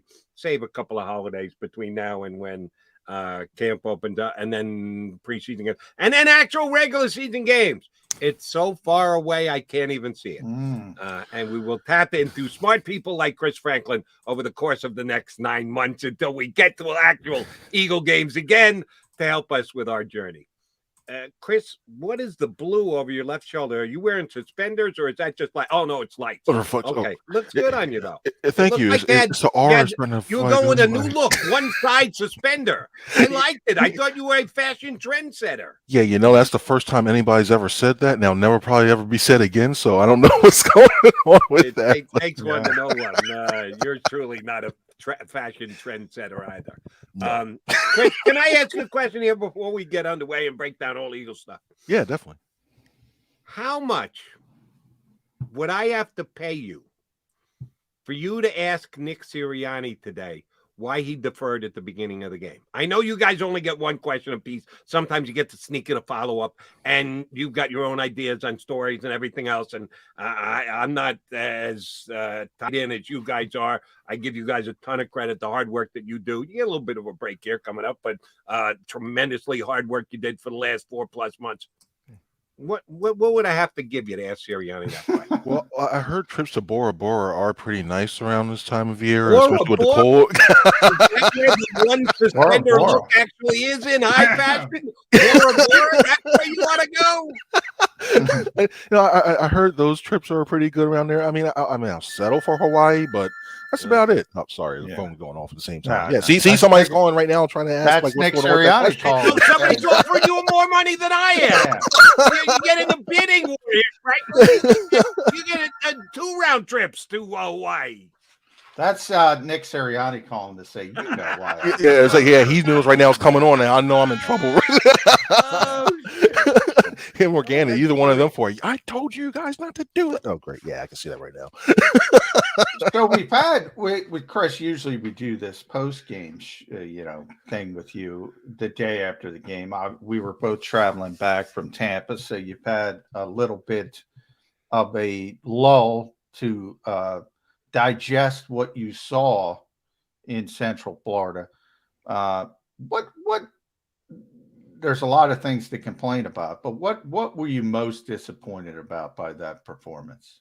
I got the beard like Captain Obvious, but I think the Captain Obvious thing is that they had a missed opportunity ahead of them, because I thought Tom Brady wasn't the true Tom Brady that we used to seeing and truly on point. I looked like he was missing some throws and they didn't capitalize. And I really feel like I look at the defense of this one early on. I know the offense, I look at the way the defense played early on and some of those decisions that went on as along the game. They didn't send Slay to travel around with Mike Evans. I thought that was key. They didn't do it the whole entire time. And when you saw when Slay was on Mike Evans for 9 times out of 10, he was really locking him down. So I look at that, and I just look at the opportunity of taking less than sharp Tom Brady. He didn't take advantage of a lot of those situations, and giving up 35 points. I know it's tough to stop him, but giving up 35 points in that situation is rough. And they're going to look back in the offseason and see all these missed opportunities that they have, and yeah, it's going to bite them a little bit. That's interesting, because I can't get past the offense to get to the defense. Boy, I thought that was a terrible, terrible game plan by Nick Sirianni. Why did we come back to all the wide receiver screens and the nonsense that wasn't working early in this season after he told us all week it's just another game? Why the big shift offensively? I wonder if he was a little worried about the wind. That's why I wonder. Like, they try not to take shots downfield. I thought maybe that was another way to do that as well too, to loosen up those safeties, to try to like basically keep them out the box a little bit. But I really don't know. And especially the thing I didn't get was, why didn't they target Devonta Smith a lot more early on? They found ways to get wide receiver. They found ways to get screens to Kenneth Gainwell. They found ways to get Jalen Reagor the ball, Quez Watkins, everything else. Where's Devonta Smith? Reagor the ball. Don't get me started on him. But when you look at just the overall, I think he had 2 targets in the first half, and the first one was called back because of that offensive pass interference penalty against Quez Watkins. And games like that, you need your best. In games like that, you need to target your best players and go to your best receivers. They tried to go to Goddard, you saw that, but when it came to Smith, I mean, I just don't understand. He led your team in targets, he led your team in catches, receiving yards. He's your best route runner. Why not try to even go his way? That's why I have questions about. Yeah, I got to go with Johnny on this one. This was more about the offense and the defense. I know the defense allowed Brady to go, and you're saying Brady missed a couple of passes. Yeah, except he scored 3 times in 3 possessions. The end result is the most important thing. I'm not going to nitpick the play here or the play there. Did he stick in the end zone first 2 times he had the ball? Yeah, he did. So 2 out of 3. Didn't do its they job. did have the one drive. He meatloafed it. There you go. 3 out of 4. 3 out of 4. Okay. 3 out of 4 ain't bad. So yes, offense, defense, they were bad all the way around. And yes, I would love it. You or any other Eagle beat guy asked Nick Sirianni about deferring. They were out coached pretty badly in this game too. And I'm going to now take the step back in a 3,000-foot view and say, I think the coaches did a good job. I think it was just a successful season from 4-11-1 to above 500 and in the playoffs. But this was bad. This was a mismatch. The Bucs coaching staff against the Eagles coaching staff, it wasn't close. It wasn't competitive, the matching of the wits on either side. Can this coaching staff just wipe that from their memories? I think it's going to linger a little bit heading into the season. I mean, they were going against 3 guys with Bruce Arians, and then I think they have 2 coordinators who should be head coaches in this league. And quite honestly, Todd Bowles, I believe, should be a head coach, and Byron Leftwich, I think, should be a head coach. And those guys proved it on Sunday. They really schemed up really good plans to basically thwart the Eagles and whatever they did. I thought that was key. Getting back to the Eagles, though, looking at what they've done, I think it's still going to linger. I mean, because now, if this team goes to playoff again, those questions are going to hang over their heads. Well, you got blown out effectively. I don't care if it's at 35. Yeah, that was a blowout, in my opinion. But I don't care what they say. They're going to have to deal with those questions next year if they ever make the playoffs. So it's going to stick around. I think they'll come back next year. I think they'll be better. I think the players will be used to the systems that they have and the schemes and everything. But it's a different animal in the playoffs, and I wonder if they're going to be ready for it. By the way, I agree with you, Chris. That is the deepest coaching staff in the league. You can throw Harold Goodwin in there as well. He's gotten head coaching interviews in the past. Tom Moore is on that staff. Clyde Christensen's on that staff. That is the best coaching staff in the NFL. I do think the Eagles were overmatched from that standpoint. But a quick aside, because it just came out this morning, Jonathan Gannon's going to be talking with the Houston Texans today about becoming their head coach. Denver on Wednesday, Minnesota on Thursday. What is the disconnect between this fan base? I was talking about your compatriot about this on text message yesterday, Mike K. What is the disconnect between Eagles fans and the NFL's certainly looks like love of Jonathan Gannon? I think so used to seeing the Buddy Ryan, the Jim Johnson type attack blitz, send 8 guys, like the fire zone blitz. Like you see all these, like the rush, and you saw that during the heyday. And now when you go from that aspect to Jim Schwartz and Jonathan Gannon, where it's more of try basically containing and not giving up so many big plays over time, because these offensive are going to spreads and attack, throw the ball. I think they're starting to look at people who can possibly limit and find ways to do that. He's a bright guy. He's a very bright guy, very personable guy. I mean, the players have continually talked about how he's a good communicator, and we heard yesterday, I think it was TJ Edwards telling us the whys, and the players buy into that. And I just think, and he also think they were 9th against the run and then 11th at pass or something like that, right, or reversed. I think top 10, number 10th. So I think owners and general managers are looking at stuff like that and saying, well, he's got the statistics that show that as a defense. But I think when it comes to the fan base, they'll say we want to see more sacks. It doesn't help. Also, the Eagles finish next to last in sacks. That's another thing, and they sacked Tom Brady 4 times. I don't get it. It was Ryan Kerrigan. Where was that all year? He was slow playing us, Chris. I think when Ryan Kerrigan, if you see him attack the way he did, I think you should have known this game was in trouble if he was having a good game. So yeah.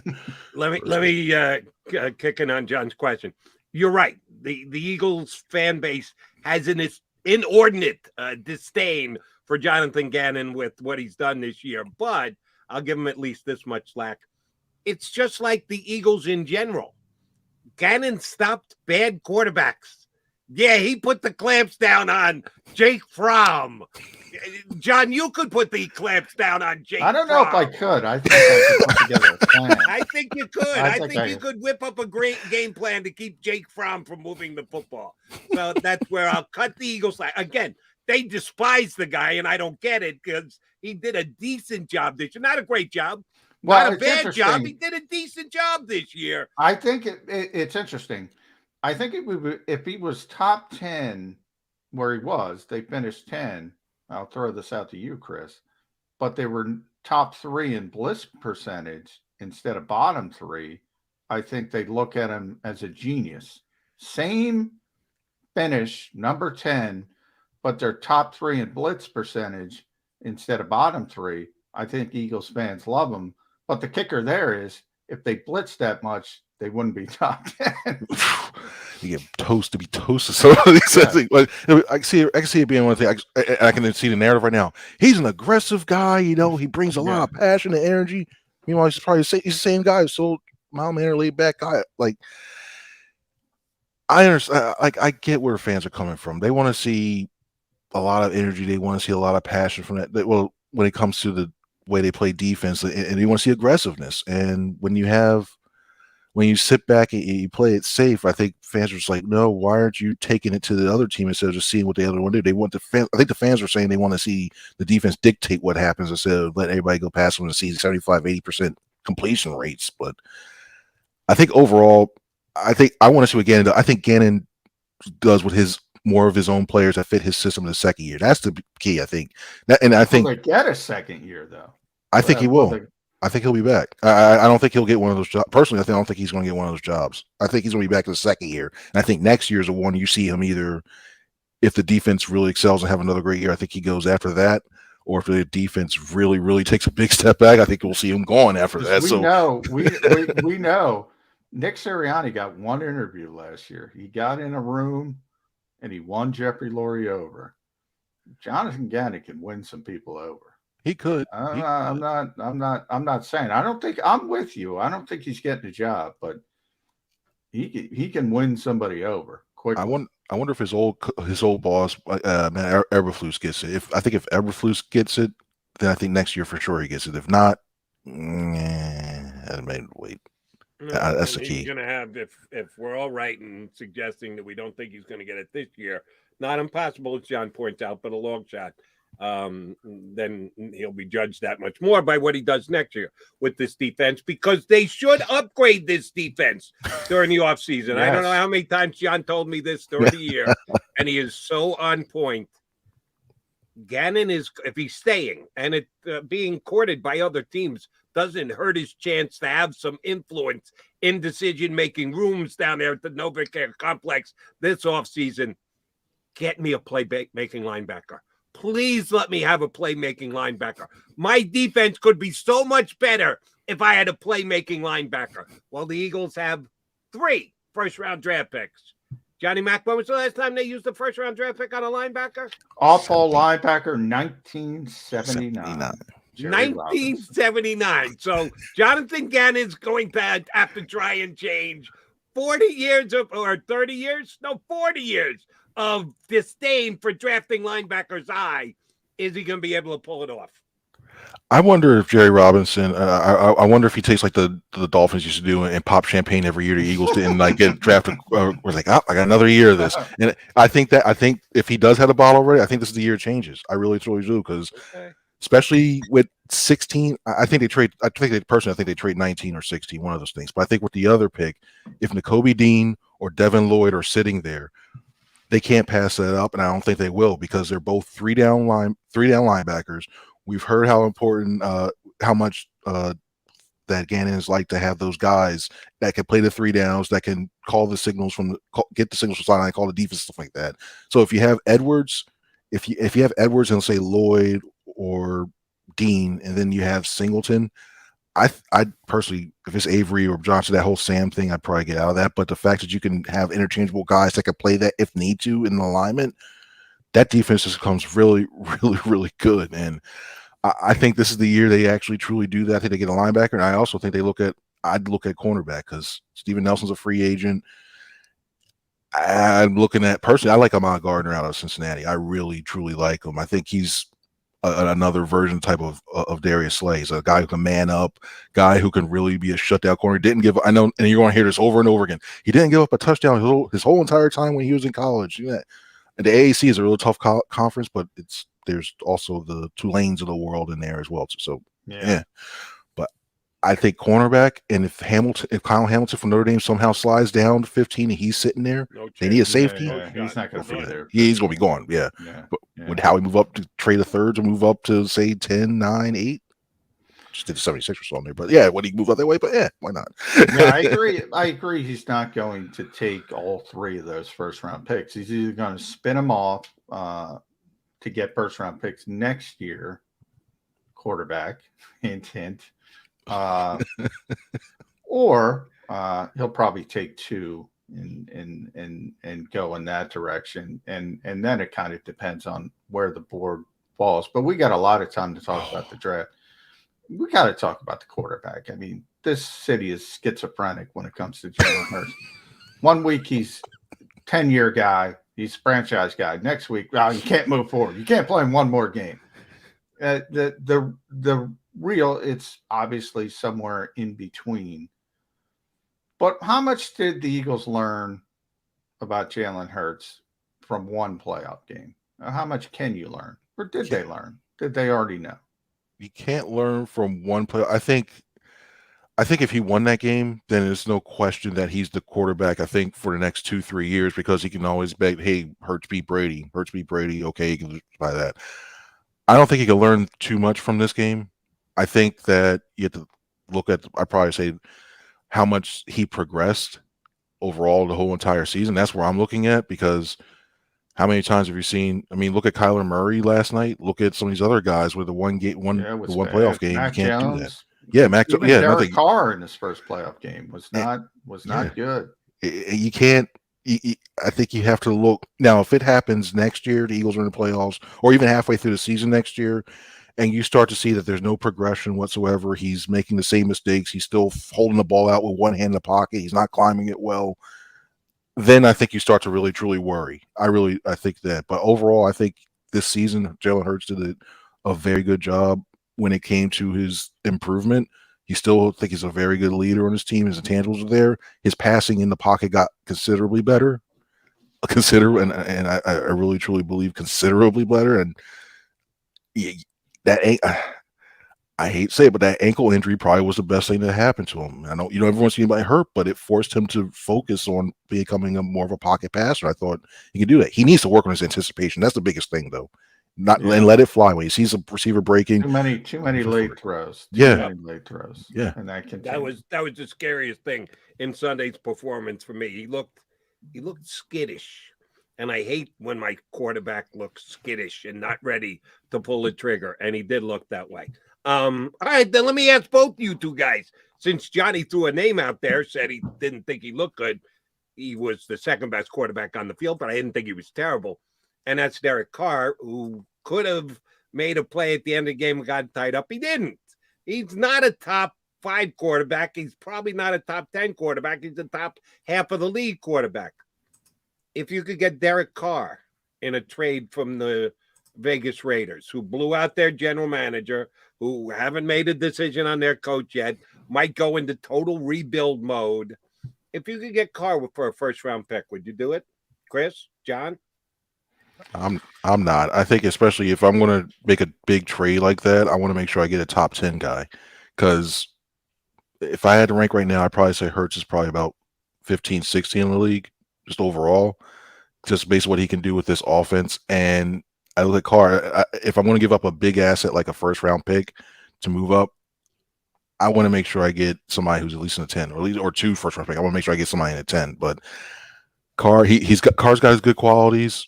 But overall, if I'm going to do a trade like that, I want to make sure I get an even better commodity to put myself in a better position to move forward going on.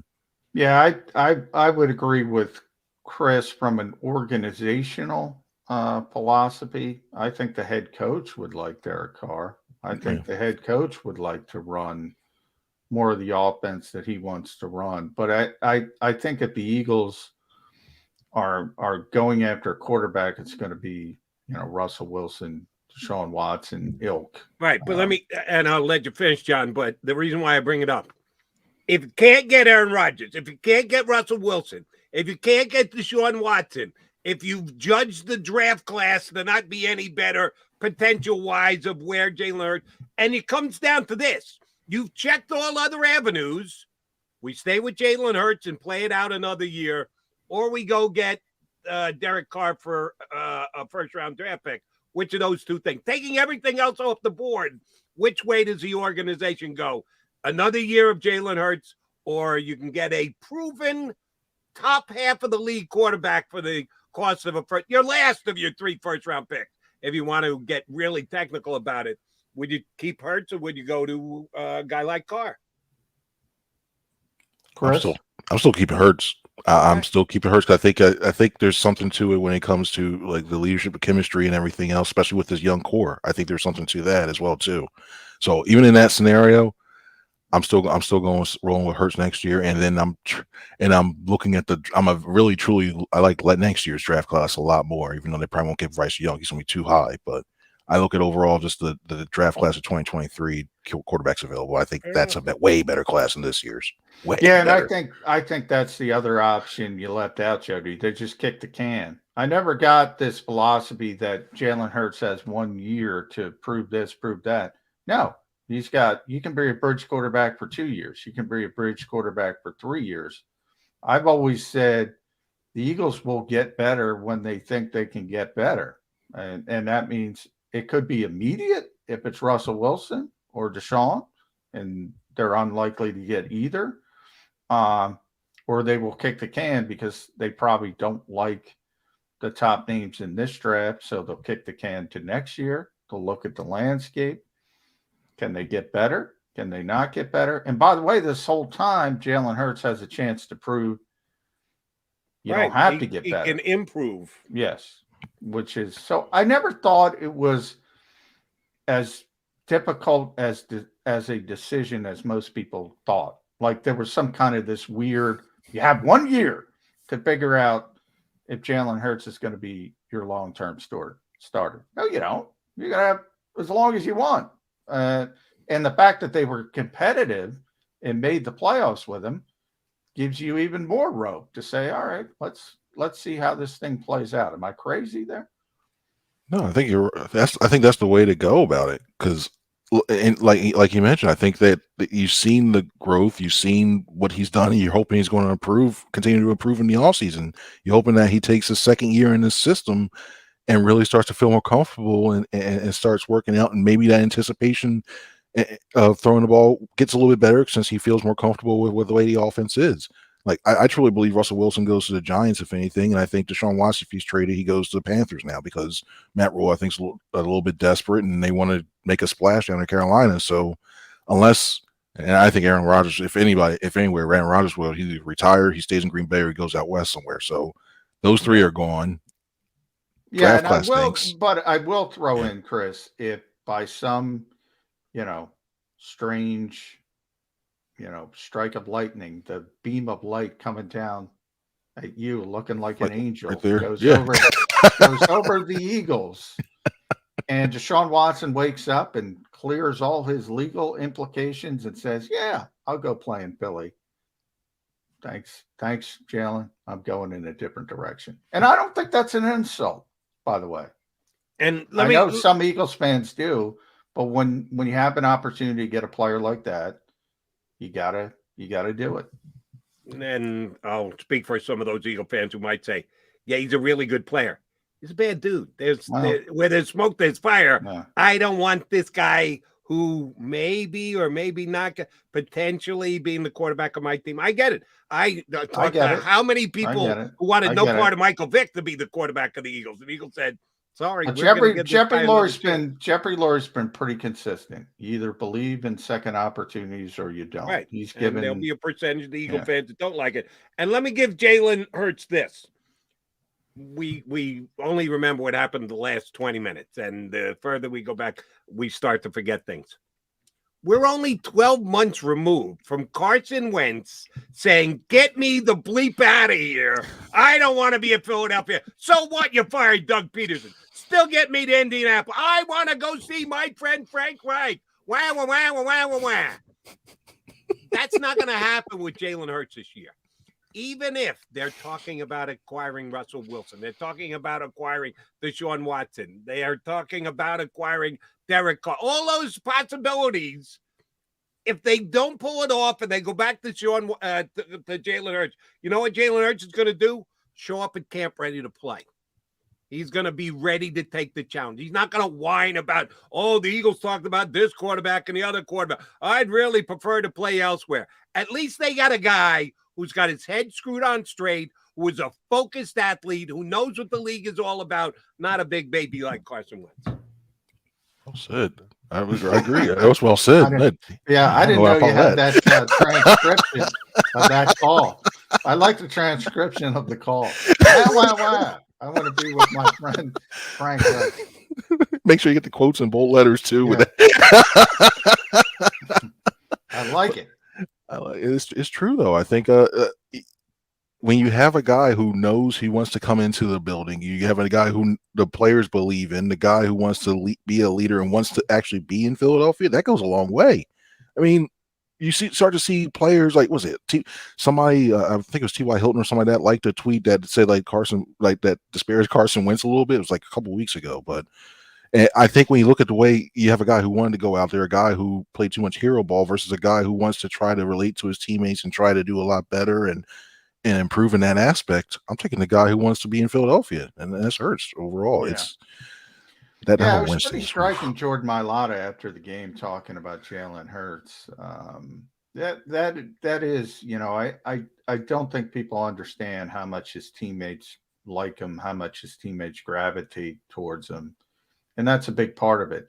But at the end of the day, though, Chris, this league is about, it's a meritocracy. You either perform or you don't.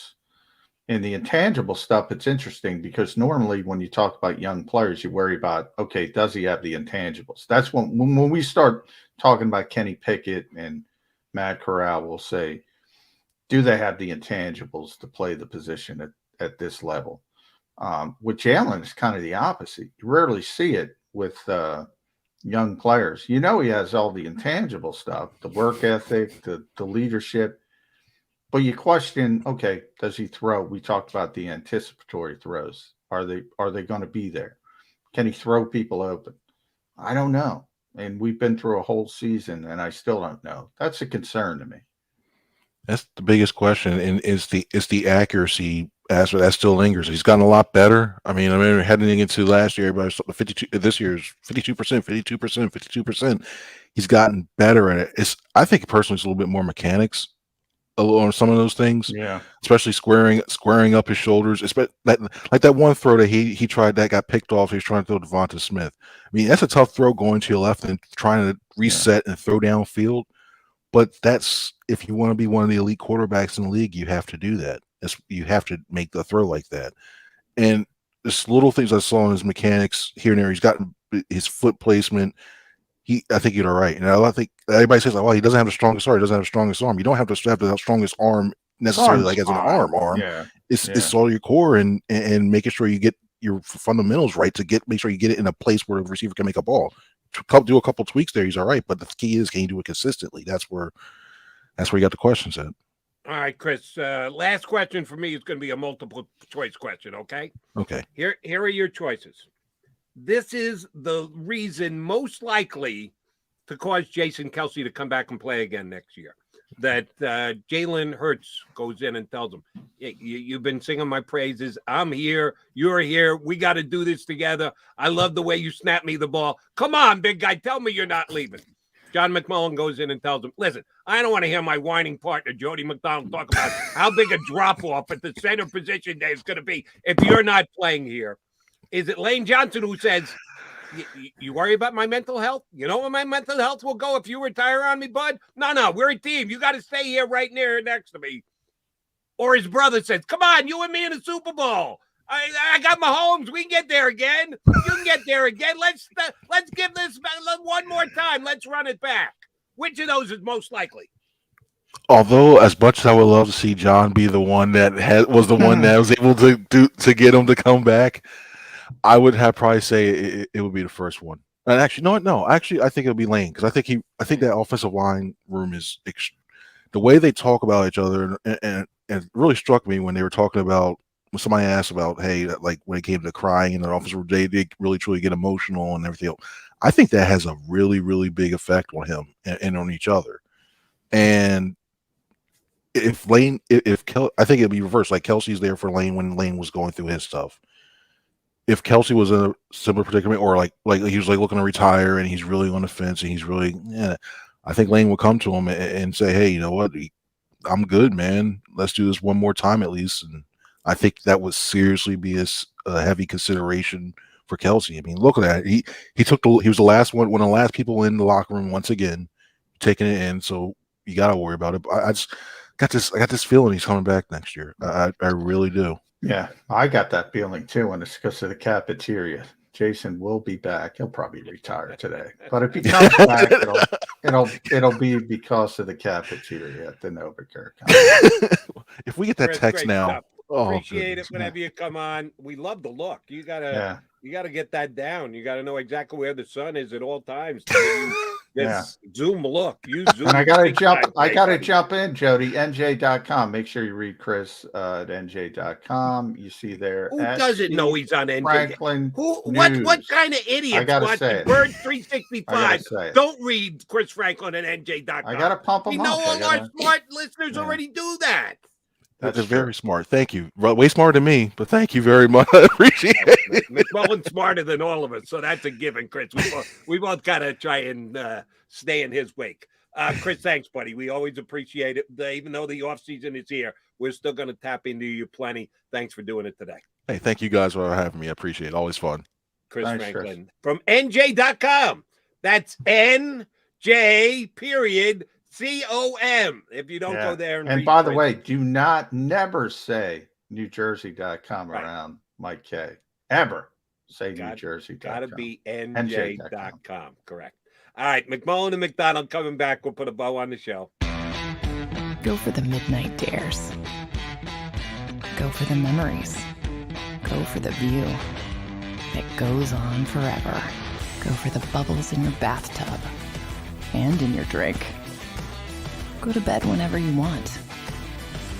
Or don't. Go for him. Go for her. Go for the win. Go to Ocean Casino Resort. Book your trip at theoceanac.com. At Stateside Vodka, every new customer gets the world's best rocks glass. Free. What's that? A rocks glass? You're telling me that bottle is cut in half? You could say that. Holy shit. And you're telling me I can get one of these glasses for free? That's right. One free rocks glass per customer with each first-time purchase of Stateside Vodka. So good, it just disappears.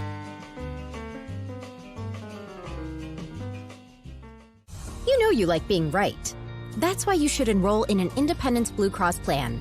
It's the health plan chosen by more people than any other, with more doctors and hospitals, more benefits that really rock, more of the coverage you want for the right price, including free doctor visits 24/7. It's a choice you can feel good about, because when you're right, you're right. And when you've got Independence Blue Cross, you're right where you need to be. Call 1-844-200-2583 today to get an Independence Blue Cross plan.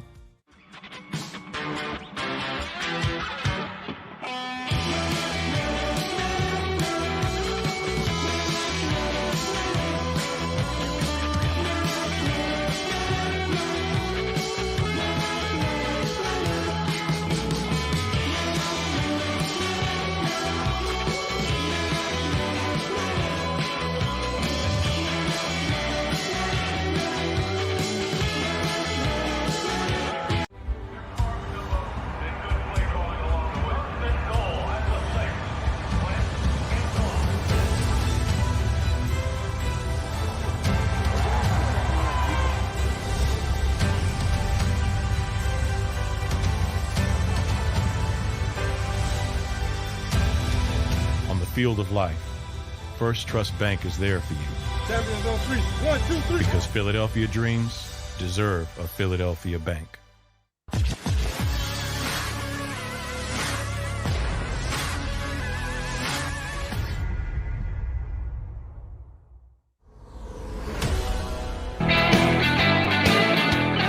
Back and back guys coming back to wrap on this one. JM, have you gotten your Eagles notifications yet today as to who will be available for you, either Zooming your life away and or down at the NovaCare complex?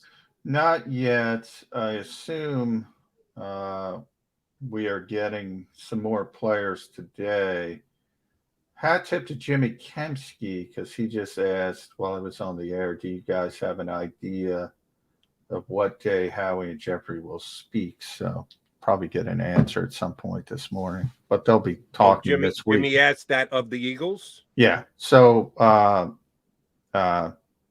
we're going to talk to him this week. It's just a matter of when. So at some point. I'm sorry to interrupt again. Did Kemsky ask for Howie and Jeffrey?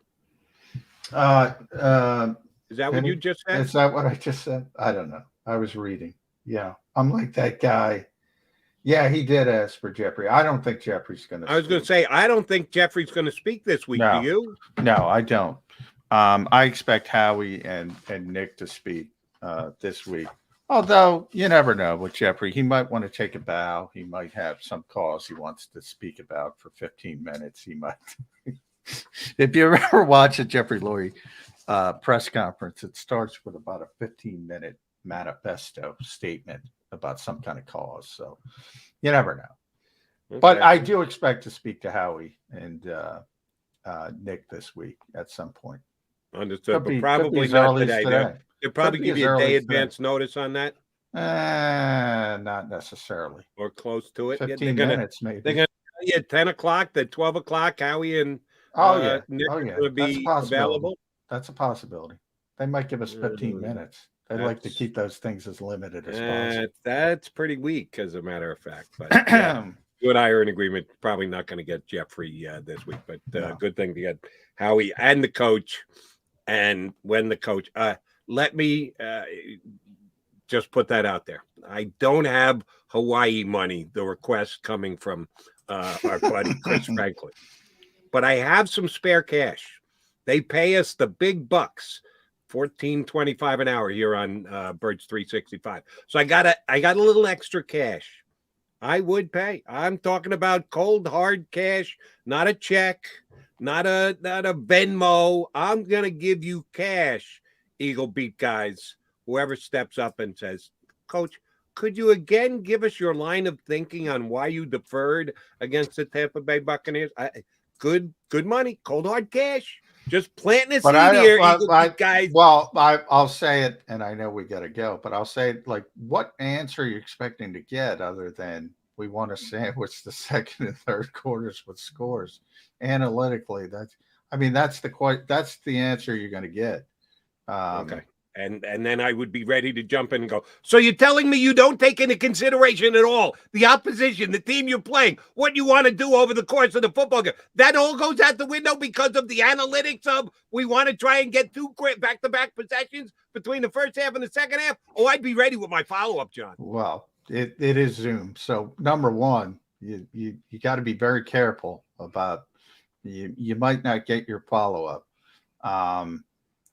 I've been asked this question. I've had fans say, can you ask Howie why he's so bad at his job? I mean, there is a professional form where you hope to be allowed back. So, we all have a professional relationship with everybody, Nick, Howie, Jeffrey. So, you're not going to prod somebody. And Nick has been honest about his reasons about why he does it. I don't agree with them. I think it's fair to point out. I think there's more of room to feel things out on a particular game than that. We're in complete agreement. He doesn't think it's that important. And by the way, that's not why they lost the game. I thought it was the start of a bad offensive plan. I thought it was the start. It was a contributing factor. It was not the factor, but it was a contributing factor. Yeah. And that's why it's a viable question today for any Eagle beat writer that would like to get paid by Jody McDonald, who wants to ask that question when Nick Sirianni next sits with the media here in Philadelphia. All right, 2 media guys got to go over and out. JM. I hope you get somebody today. I hope you get Jason Kelsey today. I hope Jason Kelsey gives good news. Yeah, he's coming back for next year. You're not going to get that. You're going to get. I'm going to take some time. I'm going to take some time, which I expect. And that's if he does talk. You might want to avoid the conversation. But in Jason's case, it's also honest in the fact that after 18 games. Your body's not feeling the best. So it happens with a lot of veteran players as they age. You take a month away and then you go, I don't want to stay at home. I want to go play. And I think that's ultimately what will happen with Jason Kelsey, but we'll see. With what he's done for this town and this team, Jason Kelsey gets to dictate terms on when he makes his decisions about Jason Kelsey. I think we all agree on that one. All right, partner, you be back here 22 hours from now? I will do my best. We're all day to day, Jody. Yes, he will be zooming his life away and giving us the breakdown of what he learns right here tomorrow on Birds 365. If you missed any of today's show on the JAKIB Media channel, listen to the podcast on your way home. Available on YouTube, Apple, and Spotify.